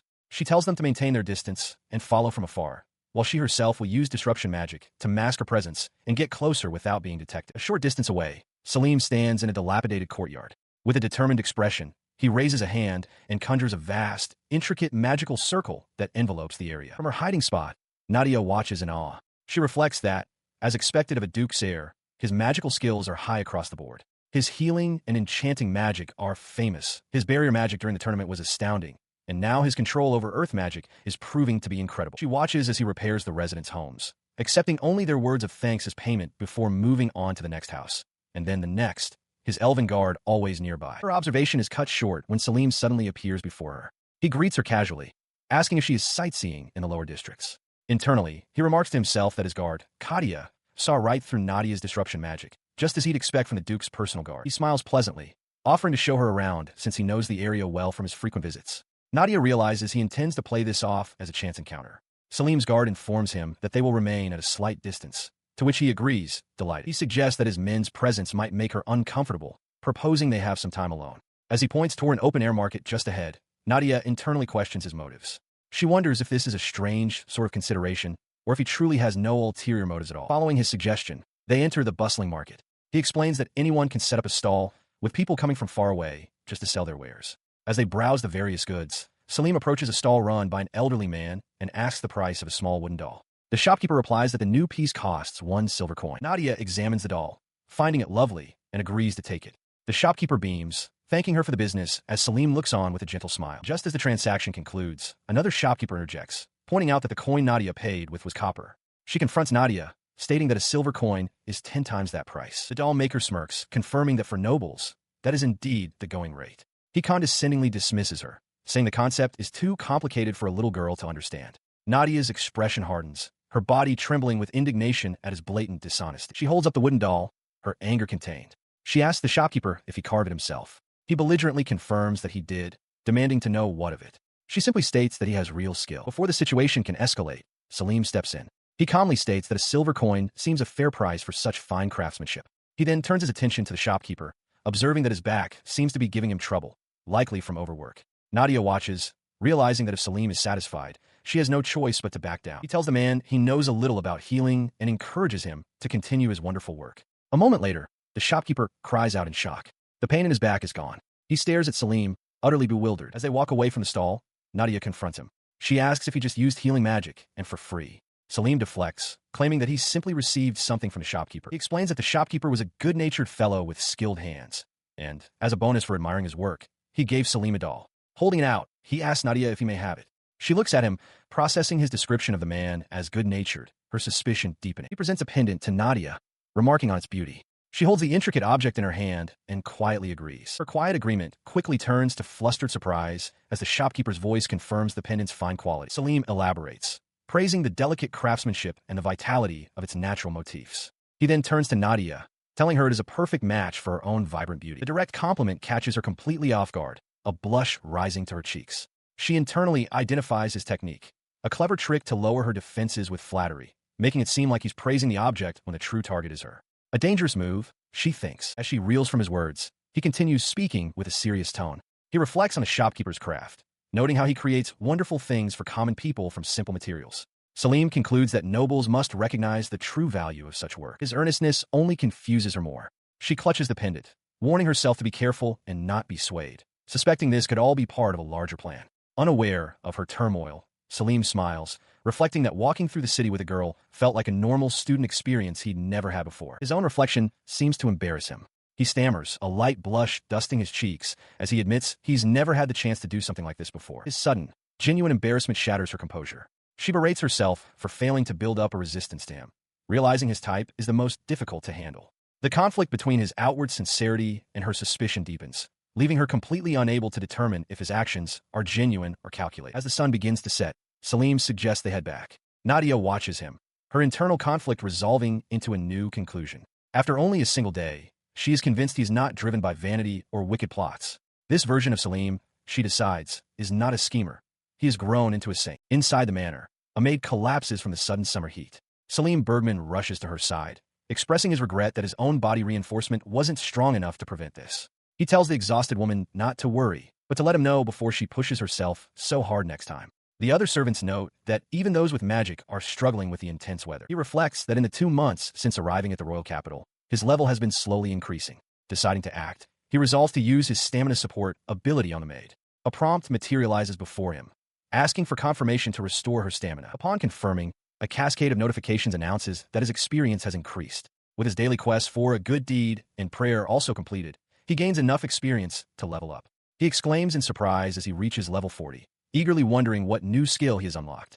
The system reveals his reward, the regeneration treatment skill, capable of healing any and all physical damage. The words hang in the air, and his eyes widen in stunned silence as the full implication of this power begins to sink in. He realizes this is on a completely different level from his old abilities. His previous healing skill was a rare gift, but it could only treat minor wounds and illnesses, useful primarily for those who couldn't use body reinforcement. This new skill, however, was something else entirely. Later, on a sunlit balcony, Gilbert Benson approaches Salim and Lieselot Belt. He calls out, addressing someone as Valerie, while Lieselot greets Salim by his proper title. Gilbert remarks that Salim's previous healing magic was already an incredible gift. The thought that he can now heal major injuries, ones that even body reinforcement cannot mend, leaves him astonished. Salim confirms his friend's assessment, stating with quiet confidence that he can now likely heal any injury. He clarifies that his ability isn't something he casts himself, but a healing skill automatically performed by the system. He muses that he must be careful with his wording, as the system would register it as a lie if he claimed to use healing magic. With this in mind, he announces his new goal, to find injured people in order to further train his abilities. Hearing this, Gilbert's demeanor shifts to one of urgent purpose. He immediately agrees, promising to make the arrangements at once. Declaring that he must report to the Bergman domain immediately, he turns to leave, calling for a surprised Lieselot to wait for him. As he hurries away, Lieselot remains on the balcony, a look of slight confusion on her face as she watches him depart. She notices Gilbert's distress, who exclaims that his precious spirit pigeon for regular reports is gone. He had an urgent message to send to his domain. Seeing his predicament, Lieselot calmly offers him the use of one of her own birds from a nearby cage. Relieved, Gilbert asks if there was another one available. Lieselot reassures him that since the pigeon is from her family's private stock, the linchpin of House Belt's information network, he has nothing to worry about. With that, he rushes off to prepare the report at once. As he departs, Lieselot attaches her own letter to the bird, laughing to herself. She thinks it might be amusing to make her sisters wait and squirm with a letter full of fantastical tales from the capital. Salim watches her, wondering what she could have written to elicit such a reaction. Before the pigeon can take flight, it flutters over and lands gently on Salim's hand. Gilbert expresses his surprise, noting that even the bird seems completely smitten with his lord. The gesture causes Salim to reflect. In his past life, he was a detestable noble whom even animals avoided. He wonders if the impression he gives them is changing. He sends the spirit pigeon on its way, entrusting it with its mission. Lieselot remarks with a pout that seeing the little creature warm up to someone else so quickly is enough to make one jealous, especially since she is a tamer. Salim simply thinks to himself that being liked by animals feels good. Sometime later, the men from the domain arrive. An older nobleman, accompanied by an attendant, steps forward. He looks at his own injured arm and asks Gilbert, uncertainly if it can really be healed. Gilbert confirms and instructs him to let Salim see the wound. The man presents his mangled arm. Salim places his hands over it and announces the start of the treatment. A brilliant light envelopes the limb. A notification registers in his mind. A major injury has been treated via regeneration, granting him 1,000 experience points and leveling him up to 41. As the light fades, the nobleman stares at his perfectly restored arm in utter disbelief. Overcome with emotion, Gilbert declares that there is no other healer of this caliber in the entire country and offers his profound thanks. His excitement boiling over, he grabs Salim by the shoulders, exclaiming how amazing it was. The sudden movement reveals Salim's condition. He has gone pale and limp from the exertion. Alarmed, Gilbert calls out his name. The effort has left him completely drained. Lying in bed later, Salim lets out a sigh of relief, thinking how rough that was. He realizes that while his regeneration treatment skills performance is on another level, so is its magic consumption. For now, healing one person a day is his limit. He reflected on the immense power he now wielded. Once initiated, the regeneration treatment could not be stopped, draining his magic until the patient was fully healed. Using it carelessly could put his own life in grave danger. To mitigate this risk, he realized it was crucial to reduce the skill's magic cost. This meant he would have to perform even more treatments to raise his healing proficiency. Despite the danger, his desire to heal as many people as possible remained strong. However, Gilbert expressed concern, noting that the ability was far too powerful. He urged his lord to wait until the month-long summer vacation before seeking new patients, a suggestion that surprised Salim. He explained his reasoning. If word got out that incurable injuries could suddenly be healed, it would cause widespread panic. Therefore, knowledge of this power must be restricted to a trusted few within the ducal house. He suggested that once summer vacation began, Salim could tour the domain and heal more people then. He acknowledged that Valerie had a point, but he knew that if things remained as they were, he would be in trouble when the time came. There was something he had to accomplish before the summer vacation arrived. Voicing his resolve, he told Gilbert he wanted to get used to his new ability as soon as possible. He requested that Gilbert bring him patients who could be trusted to keep a secret, even if it was just a few at a time. Gilbert, seeing his lord's insistence, understood that he must have a plan. His gaze hardened with purpose. He revealed his true motive. He wanted to reduce the damage from that incident in the domain, if at all possible. And so time passed. One day, as the summer vacation drew near, Salim noticed Pamela Sati walking down a corridor. He called out to her, observing that she looked pale and asking if something had happened. She turned, her expression heavy with sorrow. She murmured, "It's finally time." Later, sitting with Salim and Julieta Genet, she explained her distress. She was heading back to her family's domain, the Sati County, a little earlier than planned for the summer vacation. A serious monster outbreak had occurred there, and her mother had been badly injured. Her face streaked with tears, Pamela declares with fierce determination that she will personally lead the charge to subjugate the monster. Nadia Louisver tries to reason with her, pointing out the extreme danger. It's a beast that even Pamela's own mother could not defeat. In response to this dangerous declaration, Salim Bergman steps in. He tells Nadia that if Pamela is truly set on going, then she must accept reinforcements from House Louisver, offering to accompany her himself. He also clarifies the family connection. Pamela's mother is the younger sister of the Marquis Louisver, making the two girls cousins. She cannot accept. Pamela explains that the relationship between their two houses is complicated, with House Sati already heavily influenced by the Louisver Marquisate. For the sake of her clan and all who serve them, she insists she must be the one to slay the monster to prevent their independence from being compromised. Despite her affection for Nadia and the Marquis, she feels she must refuse. The weight of her decision hangs in the air. It is a prerequisite for a noble of Count rank or higher to be able to protect their domain single-handedly. For the House of Count Sati to maintain its independence, the family must succeed in subjugating the monster on their own. Salim understands the gravity of the situation. If she insists on upholding her pride against an overwhelming foe, the outcome could be catastrophic. He realizes his healing abilities could be of use in helping the Countess recover. He turns to Pamela, offering a different solution. If borrowing the Louisver family's power is too difficult, she should take him instead. He winks, proposing a simple solution to her political concerns. He will go in secret, merely as a friend helping a friend. He boasts that he is quite good at pretending to be a commoner, assuring her that the ducal house will have no official involvement. Still, Pamela hesitates, believing that accepting aid from a ducal house would only create more complications with the Louvers. Nadia laughs at his suggestion. She notes that he has been investigating her activities thoroughly and has heard he continues to heal the sick in the capital's common districts. While she acknowledges he seems to know commoner culture and gets along with shopkeepers, she states that, with all due respect, he sparkles far too much to ever pass for a commoner. Salim seems to deflate slightly at her words. Her amusement fading, Nadia turns to Pamela with a serious plea. She implores her to accept Salim's kind offer, reminding her that the fate of House Sati rests on her shoulders. If anything were to happen to her, the house would fall. At last, Pamela relents. With tears in her eyes, she thanks Salim and apologizes for involving him. He simply tells her to leave it to him. A dark memory surfaces in his mind from the life before he started over.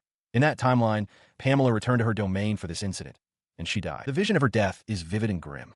He understands that the crisis in Sati County will eventually spread, affecting House Louisver as well. To prevent that future, he needs Nadia's strength to confront the demons. Therefore, he must eliminate any threat that could weaken House Louisver. His path is clear. He must gather their forces and save Pamela. He approached Leo during his sword training, interrupting to ask for a favor.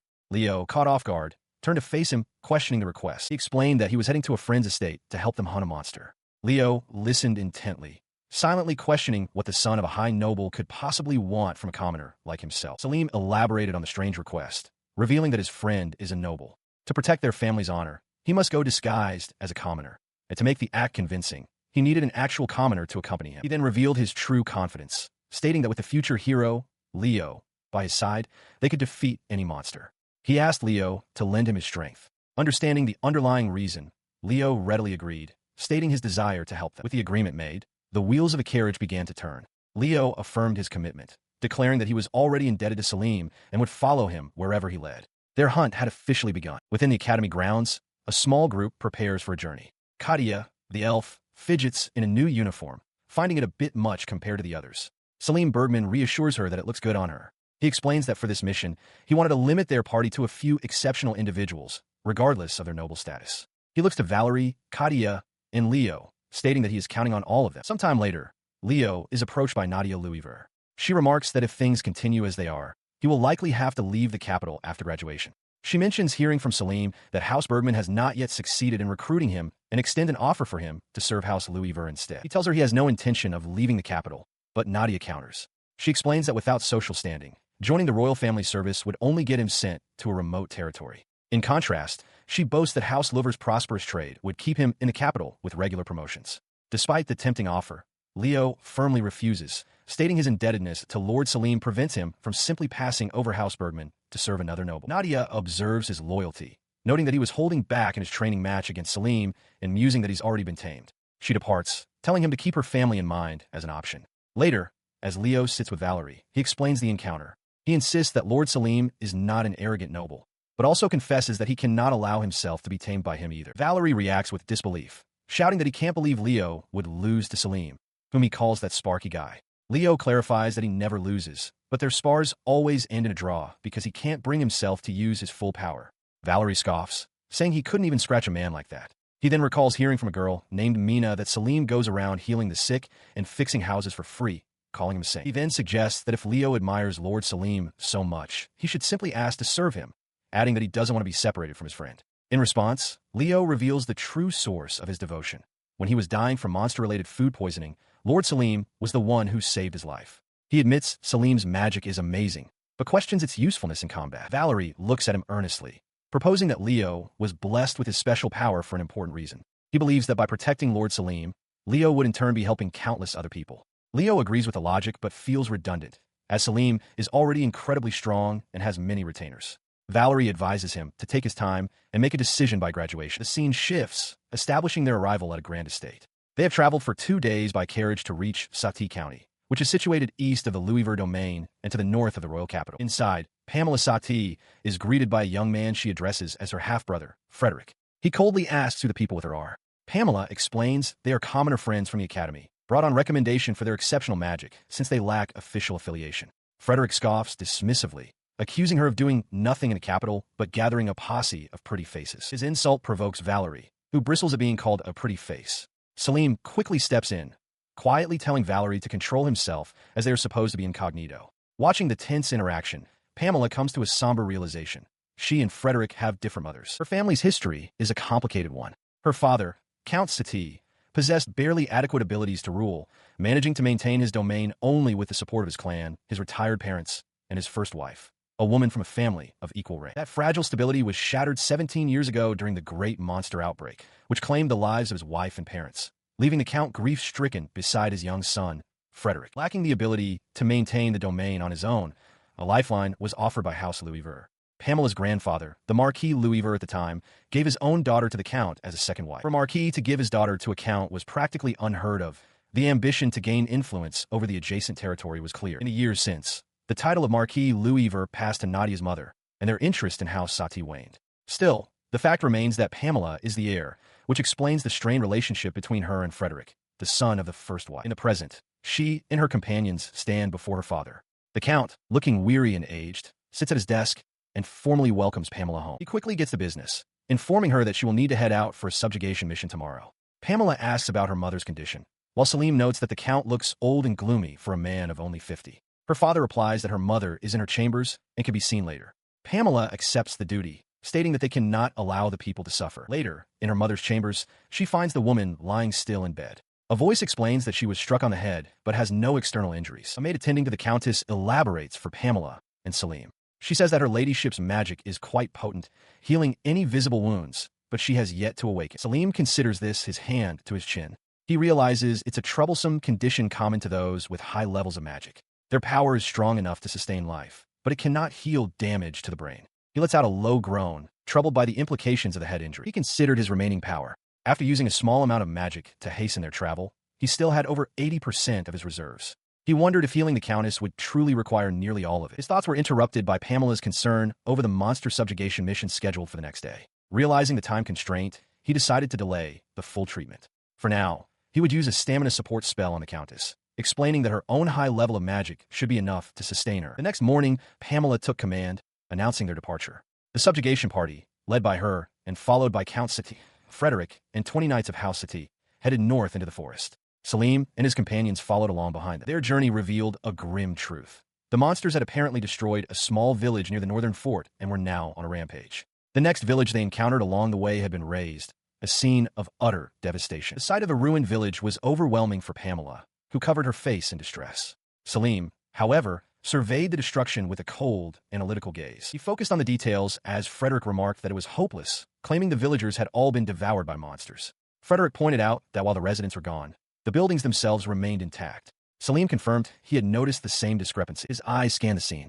The state of the corpses was gruesome, but the buildings appeared to have been ransacked in a manner far too orderly for a chaotic monster attack. Katia then called his name, drawing his attention to a clean slash mark on a wooden wall. It was unmistakably the mark of a sword. This discovery solidified their suspicions. Katia stated that the villagers' wounds were not made by monsters. Selim added that his detection magic had not picked up the presence of a single monster on their way there. Drawing upon her extensive experience as a traveling swordswoman, she delivered her grim conclusion. This was not a monster attack. It was a massacre of villagers carried out by humans. She and her companions quickly understood the grim truth. They had been caught in the middle of House Sati's internal conflict. This realization stemmed from several factors. The known feud between Pamela and her brother Frederick, the tense circumstances between House Sati and House Louisver, and the perpetually gloomy atmosphere surrounding Count Sati himself. A family dispute was all but inevitable. She processed these facts, understanding why she hadn't suspected this possibility before. Killing the Countess and Pamela would make the domain unmanageable, and both the Count and Frederick were known to be unreliable in combat. But a new, chilling thought emerged. What if the Count had grown desperate? His desperation could be the key. In his current state, the Count might not care about his domain or the continuation of his house. He might even be willing to eliminate his own wife and daughter. Meanwhile, Pamela Sati knelt over one of the bodies, her eyes wide with horror. She stared at the deep gashes, realizing with sickening certainty that there was no way the wounds were made by a monster. Her horror was interrupted by Frederick's mocking voice. He confirmed her suspicions, explaining that they had taken care of her bothersome mother so House Louisver wouldn't find out. He admitted they couldn't kill the Countess, as that would make them enemies of the powerful Marquis. But Pamela, he sneered, was different. He gestured to the soldiers behind him, his own father among them, and declared that she would die here. Pamela stared in disbelief, whispering, "No, even you, father." Her father, Count Sati, stepped forward, his face a mask of cold ambition. He pointed at her and commanded his son, "My heir is Frederick. Cut Pamela down and prove yourself." She stood frozen, unable to process the betrayal. As denial washed over her, a voice cut through the tension, shouting, "Pamela, calm down. Your allies are right here." In a blur of motion, her allies arrived. Salim immediately took command, issuing orders with sharp precision. He would immobilize some of the soldiers with a barrier. He tasked Leo with restraining the Count and Katia with taking on the Knight Captain. Then, turning to Pamela, he urged her to draw her sword and settle the matter of succession with her brother, once and for all. Following his command, the duel for succession begins. Frederick Sati charges his sister, grunting that the duty of a noble is to subjugate monsters and that succession is decided by strength. He declares that if there is discontent, nobles will not hesitate to kill one another. Pamela raises her sword, her face a mask of terror, as she prepares to defend herself. The clash is brutally swift. Pamela strikes her brother down, her eyes wide with shock at her own decisive action. Such is the grim aesthetic of nobility, deciding the heir in a one-on-one duel. Standing over Frederick's unconscious form, Salim remarks to Pamela that the difference in their strength was obvious. He assures her that, as a noble, Frederick should be able to heal from this on his own. His attention then shifts to the soldiers still trapped within the barrier. Katia asks how they should be dealt with. Nadia Louiver advises against killing them, explaining that House Sati cannot afford to lose precious magic users. It is more profitable, she notes, to sell them to another noble house. Salim simply acknowledges her logic. Katia concludes that the matter is settled and that they should restrain the men and return to the city. Pamela, her composure regained, agrees firmly. She declares that she will have her father retire, solidifying her claim as the new head of the house. As the group prepares, Nadia finds some rope for binding the prisoners. Pamela thanks everyone for their assistance and begins to channel magic into the ropes to strengthen them. But before she can finish, a violent cracking sound echoes through the air. Salim looks up in alarm as a dark, corrupting energy shatters his barrier from within. The source of the destruction is revealed. Count Sati stands amidst the blood-soaked bodies of his own soldiers. His eyes glow with a malevolent light, and a dark aura writhes around him. His eyes are no longer human.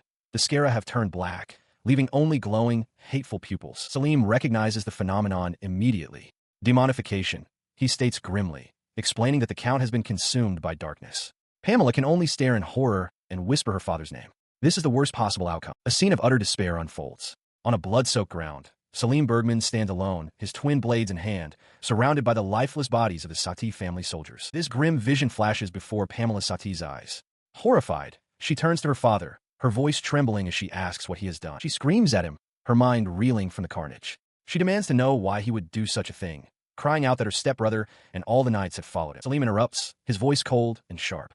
He tells Pamela it is her fault, that her stubbornness and uselessness have made things difficult. With a sinister smile, he explains that when he uses too much of his dark power, his patience wears thin, so he decided it was better to simply stay quiet. He continues, revealing that this curse-like power was precisely what he sought. He needed the strength to purge interference, to trample the useless, and to maintain the earldom, all things his future self would never have considered necessary. Her father, Count Sati, erupts in fury. He shouts for Salim to be silent, accusing him of borrowing power from Nadia Louiver and cutting off reinforcements from her family. He roars, questioning what a shameless person like Salim could possibly understand. His accusations are met with Salim's chilling calm. Salim states that he never lost to anyone, not the hero, not the demon lord, not even the world. He admits that facing another world changed his heart, but he refuses to be looked down upon. He then turns to Pamela, asking if she truly believes things will go her way just because she might become a demon. He then delivers the final, crushing truths. He reveals that he rendered the Countess Sati unconscious, betrayed her and her daughter, and commanded his demons to annihilate 2 entire villages. He mockingly asks Pamela if this was the ideal miniature garden she had hoped to create. The weight of his words shatters Pamela's composure. Tears of rage and sorrow stream down her face as she clenches her fist, whispering her father's name in anguish. Salim, his confession complete, declares that he fought only for himself and cannot allow the Sati earldom to be left to someone like her. A massive torrent of dark energy erupts from him as Leo and Katia shout warnings to each other in alarm. His dark power crashes against the combined defense of Leo and Katia. The 2 warriors cross their blades, straining to hold back the overwhelming force as Salim snarls, pouring more energy into his assault. As they struggle, Valerie Meldar shouts orders, realizing they cannot let Salim use a major technique. He notes that as an opponent of darkness, conventional magic will have little effect. He directs their attack methods, calling for a fireball and an ice bullet to be launched simultaneously while Pamela Sati watches the coordinated assault unfold. Finding the coordinated attack troublesome, Salim conjures a swirling sphere of dark energy to act as a barrier. The magical projectiles slam into it and dissipate harmlessly, forcing Leo and Katia to grit their teeth in frustration. In response, Katia erects a shimmering barrier of her own. She calls out to Salim, her voice filled with confidence, declaring that from her perspective, his barrier magic is riddled with weaknesses. Valerie Meldars steps forward, placing a hand on the surface of Salim's dark sphere. He confirms Katia's observation, declaring it to be full of holes, just before the barrier shatters under the pressure of their combined assault. With the defense shattered, Leo lunges through the opening, his blade striking true as he tells Salim his tricks won't work. Salim recoils, a cry of pain escaping his lips as Valerie yells for everyone to press the attack. Heeding the call, Leo drives his sword forward while Katia unleashes a powerful wave of energy. Pamela watches with fierce resolve as their combined attacks converge on Salim, who roars in agony amidst the explosive force. For a moment, Valerie believes they have succeeded, but his relief is short-lived. Salim's screams of pain twist into a guttural roar of defiance. Valerie realizes with alarm that it is not over. Salim is using his own blood to form a defensive shield. The blood shield erupts outwards. A vicious tendril of darkness lashes out, striking Leo and forcing a cry of pain from him. Katia watches in horror, calling Salim's name, as another attack sends Valerie flying through the air. In the ensuing chaos, Salim closes the distance. His form seems twisted, his hands like claws, as he presses the tip of his blade against Pamela Sati's throat. She stands perfectly still, her expression a mixture of shock and terror. She is dragged away by Salim Bergman, who shouts her name in the chaos. On the ground, Leo and Katia can only watch, gritting their teeth in frustration as Salim clutches a wounded arm and flees. He continues his retreat through the forest, pulling Pamela along. Behind them, their defeated allies remain scattered on the ground, powerless to intervene. Valerie, bleeding from his head, silently watches them go. He pushes himself to his feet, a fierce determination hardening his expression. Ignoring his own wounds, he raises a hand and invokes a healing skill, urging Leo and Katia to hold on and not lose consciousness. The restorative energy flows into Pamela, who gasps as she regains her senses. Valerie holds her steady, asking if she's all right. Disoriented, she looks around, questioning what has just happened. He quietly urges her to calm down, explaining that Salim is unaware of his healing abilities and must believe she is still incapacitated. This deception, he insists, is the key to their victory. Understanding, she nods in agreement. His gaze shifts to Salim, who watches them from a distance. Katia remarks that even for a demon, Salim is a difficult opponent.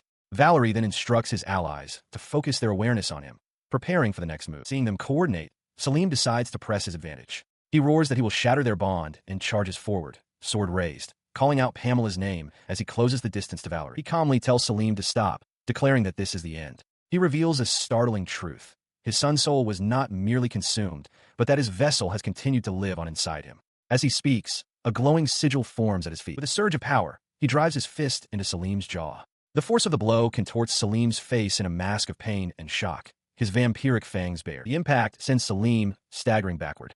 As Valerie sways from the exertion, Leo moves to support him, commending him for a job well done. He watched with cold intensity as the blade found its mark, the impact sending a violent spray across the battlefield. The blow did not fell him in a conventional sense. Instead, Salim Bergman's body began to dissolve, crumbling into motes of dust and fading light. Standing together, Pamela, Leo, and Valerie could only watch as their foe vanished. It was a victory, but one achieved on the thinnest of ice. Leo rushes towards Salim, calling his name with urgency. He reports that Valerie was successfully hidden and that, just as planned, they managed to lure out the combat fanatics. His expression shifts to one of deep concern. He admits that seeing Salim get attacked made his blood run cold.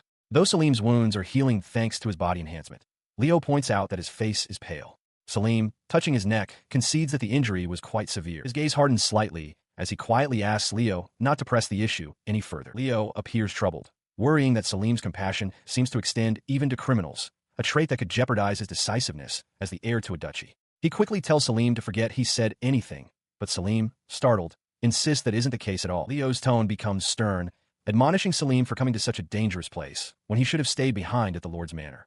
Despite his scolding, he reaffirms his absolute loyalty, vowing to serve Salim always. As Valerie and Pamela approach them, Salim gently places a hand on Leo's shoulder, turning his attention toward Pamela, who looks on with a worried expression. She addresses the group, suggesting they rest for a while before walking to a nearby town where a carriage can be arranged. As Salim sways on his feet, Leo steadies him, asking if he is all right.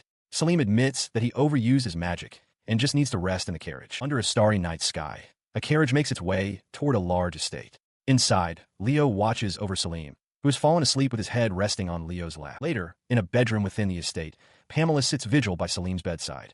As he begins to stir, she expresses her relief that he is finally waking up. He sits up, offering her a gentle smile. He insists she worried too much, as he was only sleeping like the dead.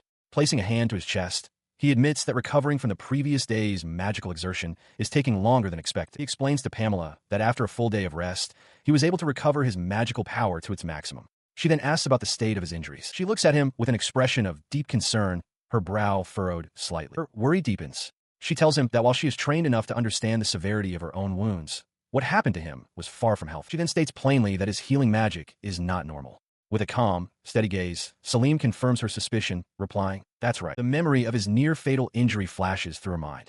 She realizes that the wound was lethal, and that no healing mage in the entire kingdom should have been able to cure it. Her eyes widen slightly as she considers the implications. It would be troublesome if word of this spread, and she silently asks if he will keep quiet about it. She immediately answers her own question aloud, becoming flustered. She insists that of course he will, declaring that Salim is her benefactor and she would never do anything to cause him trouble. He sighs softly at her frantic display. He begins to explain that while he doesn't know much about the Louisver family's internal affairs, he understands that the great nobles.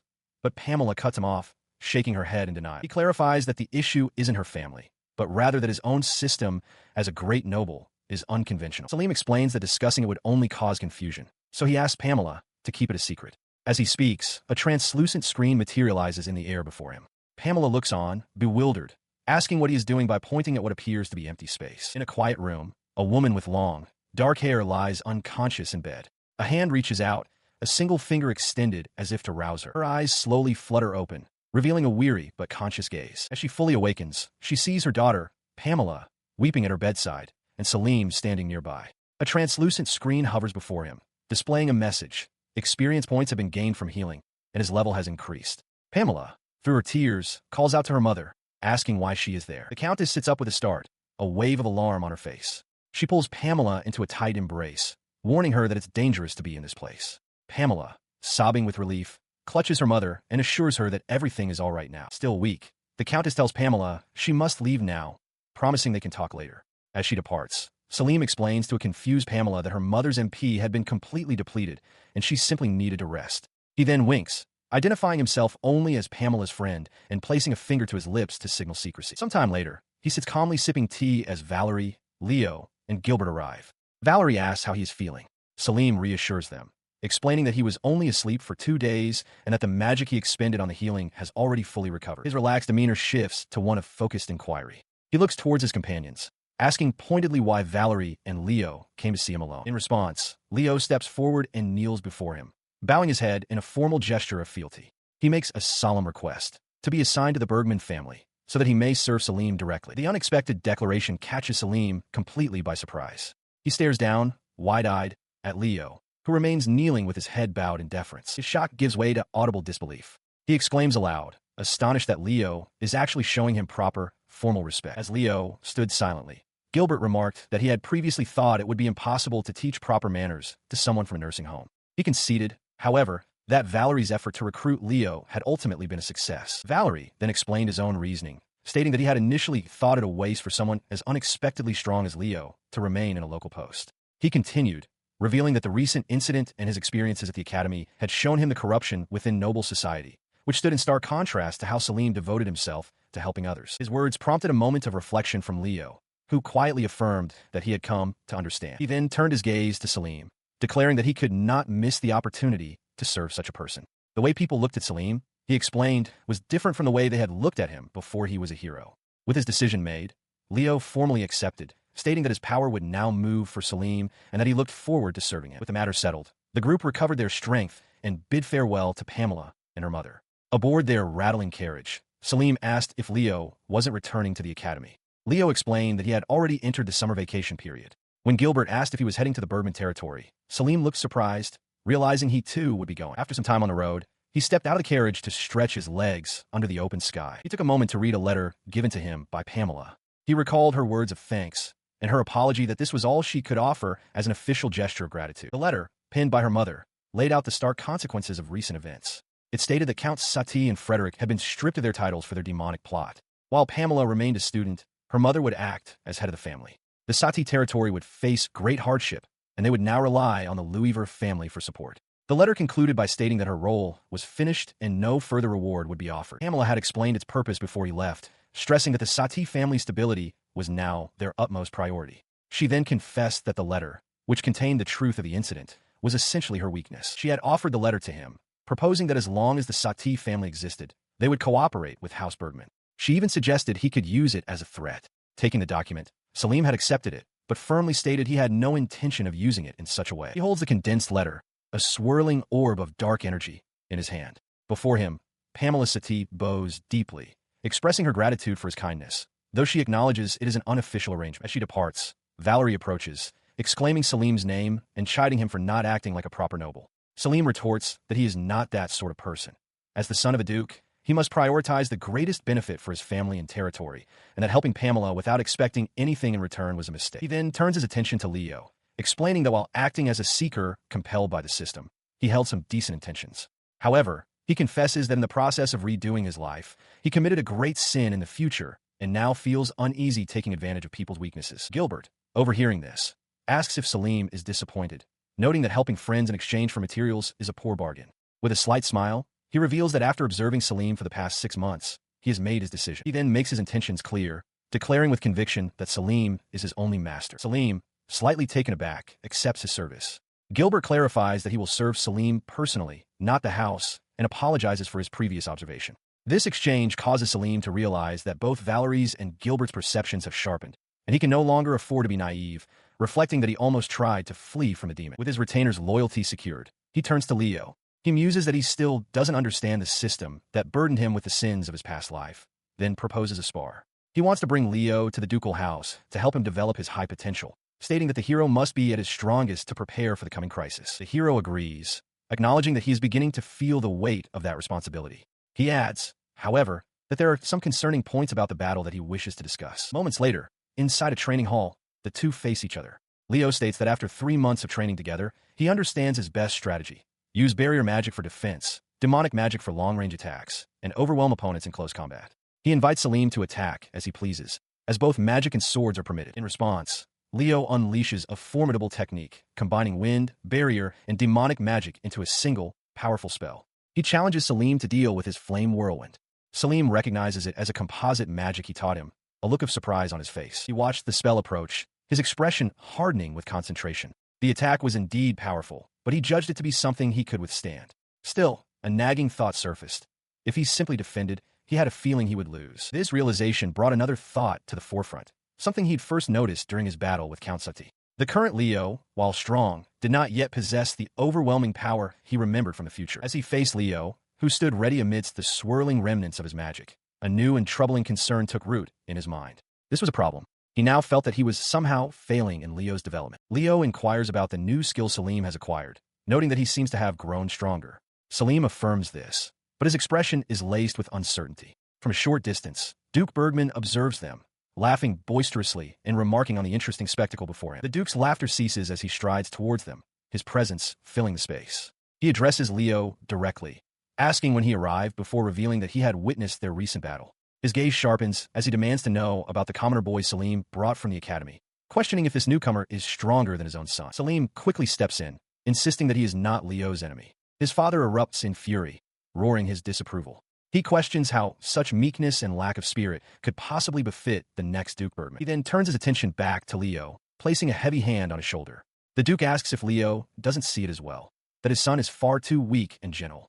He confesses his deep-seated anxiety about Salim's suitability to inherit the dukedom. Salim remains silent, his mind racing. He cannot afford to be rejected again. To defeat the demon lord, he understands that he needs not just power, but the bloodline and robust organization his family provides. He realizes he must not provoke his father, acknowledging that this man's methods are something his past self could never have comprehended. It is Leo who breaks the silence, addressing the Duke with resolve. He states that it is precisely because Salim is his young master that he wishes to serve him, and he requests that the Duke cease speaking ill of him. The Duke's expression shifts to one of intrigue. He suggests that if Leo wishes to press his point, he should demonstrate his power. He readily accepts the challenge, drawing his sword with a determined look.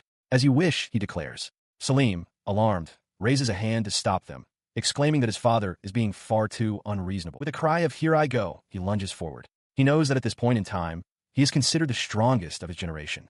Yet, he also recalls that the Leo of the future was vastly more powerful, having overwhelmed the demonized Count Sati.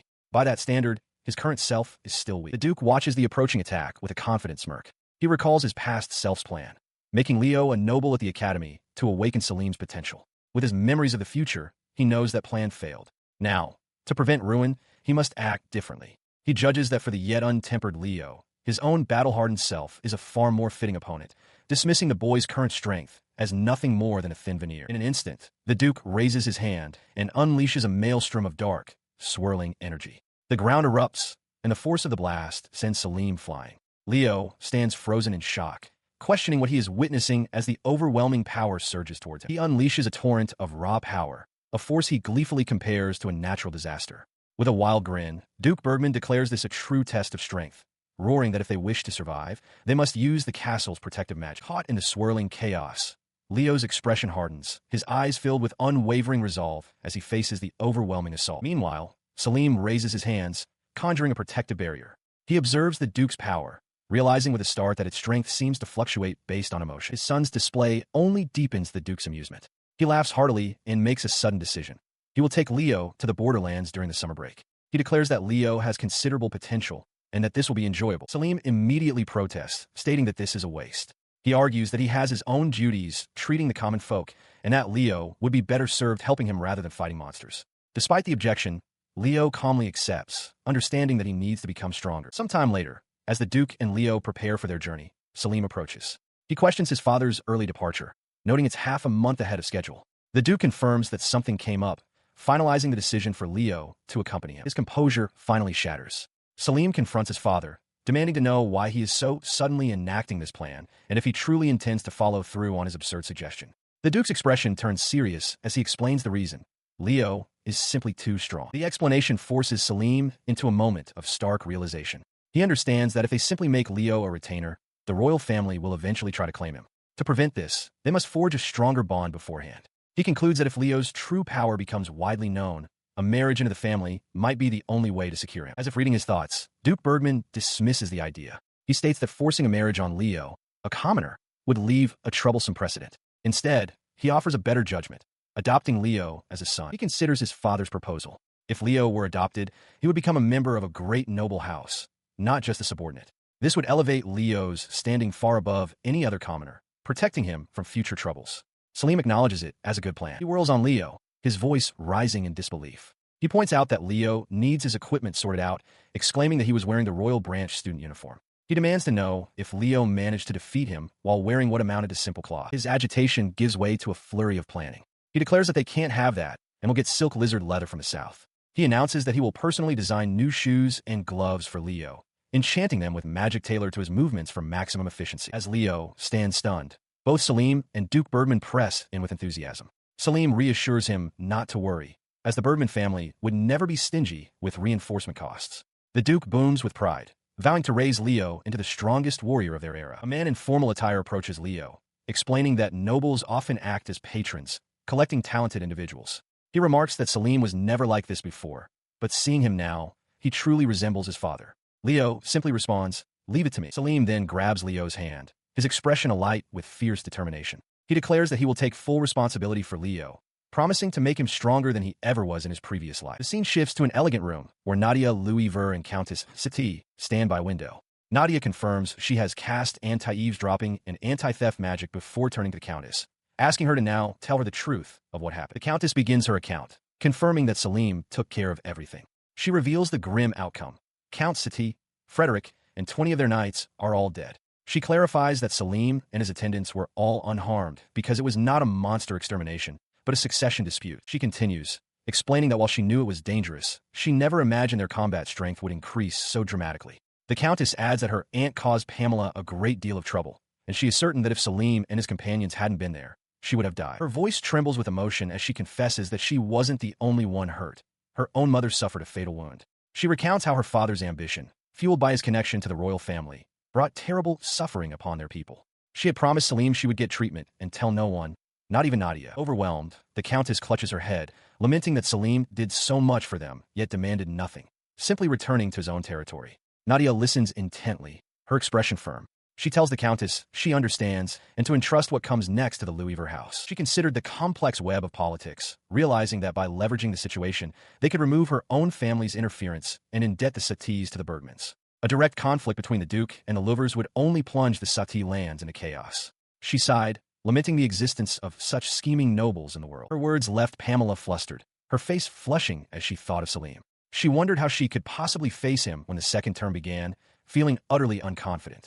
She had never seen him show any real emotion, and the thought of trying to interact with him normally now seemed impossible. Seeing her friend's distress, Nadia gently reminded her that this was precisely why she had advised her to build up a resistance to handsome men. After all, she had become friends with Selim for that very purpose. As their conversation concluded, Nadia turned to leave, telling Pamela she looked forward to seeing her again for the second term. Pamela quietly agreed. Elsewhere, as the long summer vacation drew to a close, Amanda reflected on how quickly time had passed. It seemed like only yesterday she had been scolding Selim, and now she was here to greet him just before his departure for the capital. She remarked that students typically return in the winter, observing how much had changed. When he had left for the academy months prior, the entire territory's populace had gathered to see him off. Now, 3 months later, he had returned looking well. Amanda grumbled that for an old woman like her, time flew by in an instant, and his presence was just a noisy annoyance. Unfazed, Selim simply asked if she had a brother. Taken aback, she listened as he clarified his question, explaining he meant a brother-in-law, not one by blood. He recalled her mentioning a younger brother had been born. He then spoke of a strong and promising classmate from the House of Counselors, musing that it would be beneficial to recruit such talent into the ducal family. Her eyes widened in alarm as she processed his words, asking if his true intention was to gather power and seize control of the country. He simply hummed in thought, remarking that he considered the honest kingdom to be a fine place. He clarified that he had no intention of betraying the country. Rather, his goal was to gain the power necessary to prevent the entire nation from succumbing to evil. Amanda listened, stunned by the sage-like gravity of his words. He explained further, stating that he was raising his seeker level to combat the temptations of the abyss. In a way, he was aiming for enlightenment. His declaration was met with a sigh from Amanda. She called him a fine one to talk, but conceded that watching him gave her a sense of hope for the future. For that reason, she decided she wouldn't do anything to get in his way. Her words echoed in his mind, strengthening his resolve. He thought of the future and the memories of a past he was determined to rewrite. He had to change what was to come. He was certain the future would indeed change. As he was guided by the system to raise his seeker level, he could feel the way people looked at him shifting. His internal reflections were cut short as Amanda suddenly brought up the school trip. She questioned if he was just going to get drunk and follow after some powerful nobles, accusingly asking if he was thinking of using them. He met her concern with a gentle smile, reassuring her that he wasn't feeling down. He called her kind and offered her a small bottle, telling her to drink it if she felt unwell. With a final thank you, he promised to return once she was living in good health. Meanwhile, at the academy in the capital, different preparations were underway. Mark Sarmiento remarked to Princess Rafaela that the capital school was more troublesome than their own territory, but vowed to eliminate any unpleasant pests. The princess agreed, stating that any attacks should be dealt with swiftly. Unaware of this plotting, Selim stood with his own chosen companions, Leo, Gilbert, and the red-haired youth. Holding what looked like a ticket, he thought to himself that he would gather his allies, one by one, starting with those closest to him.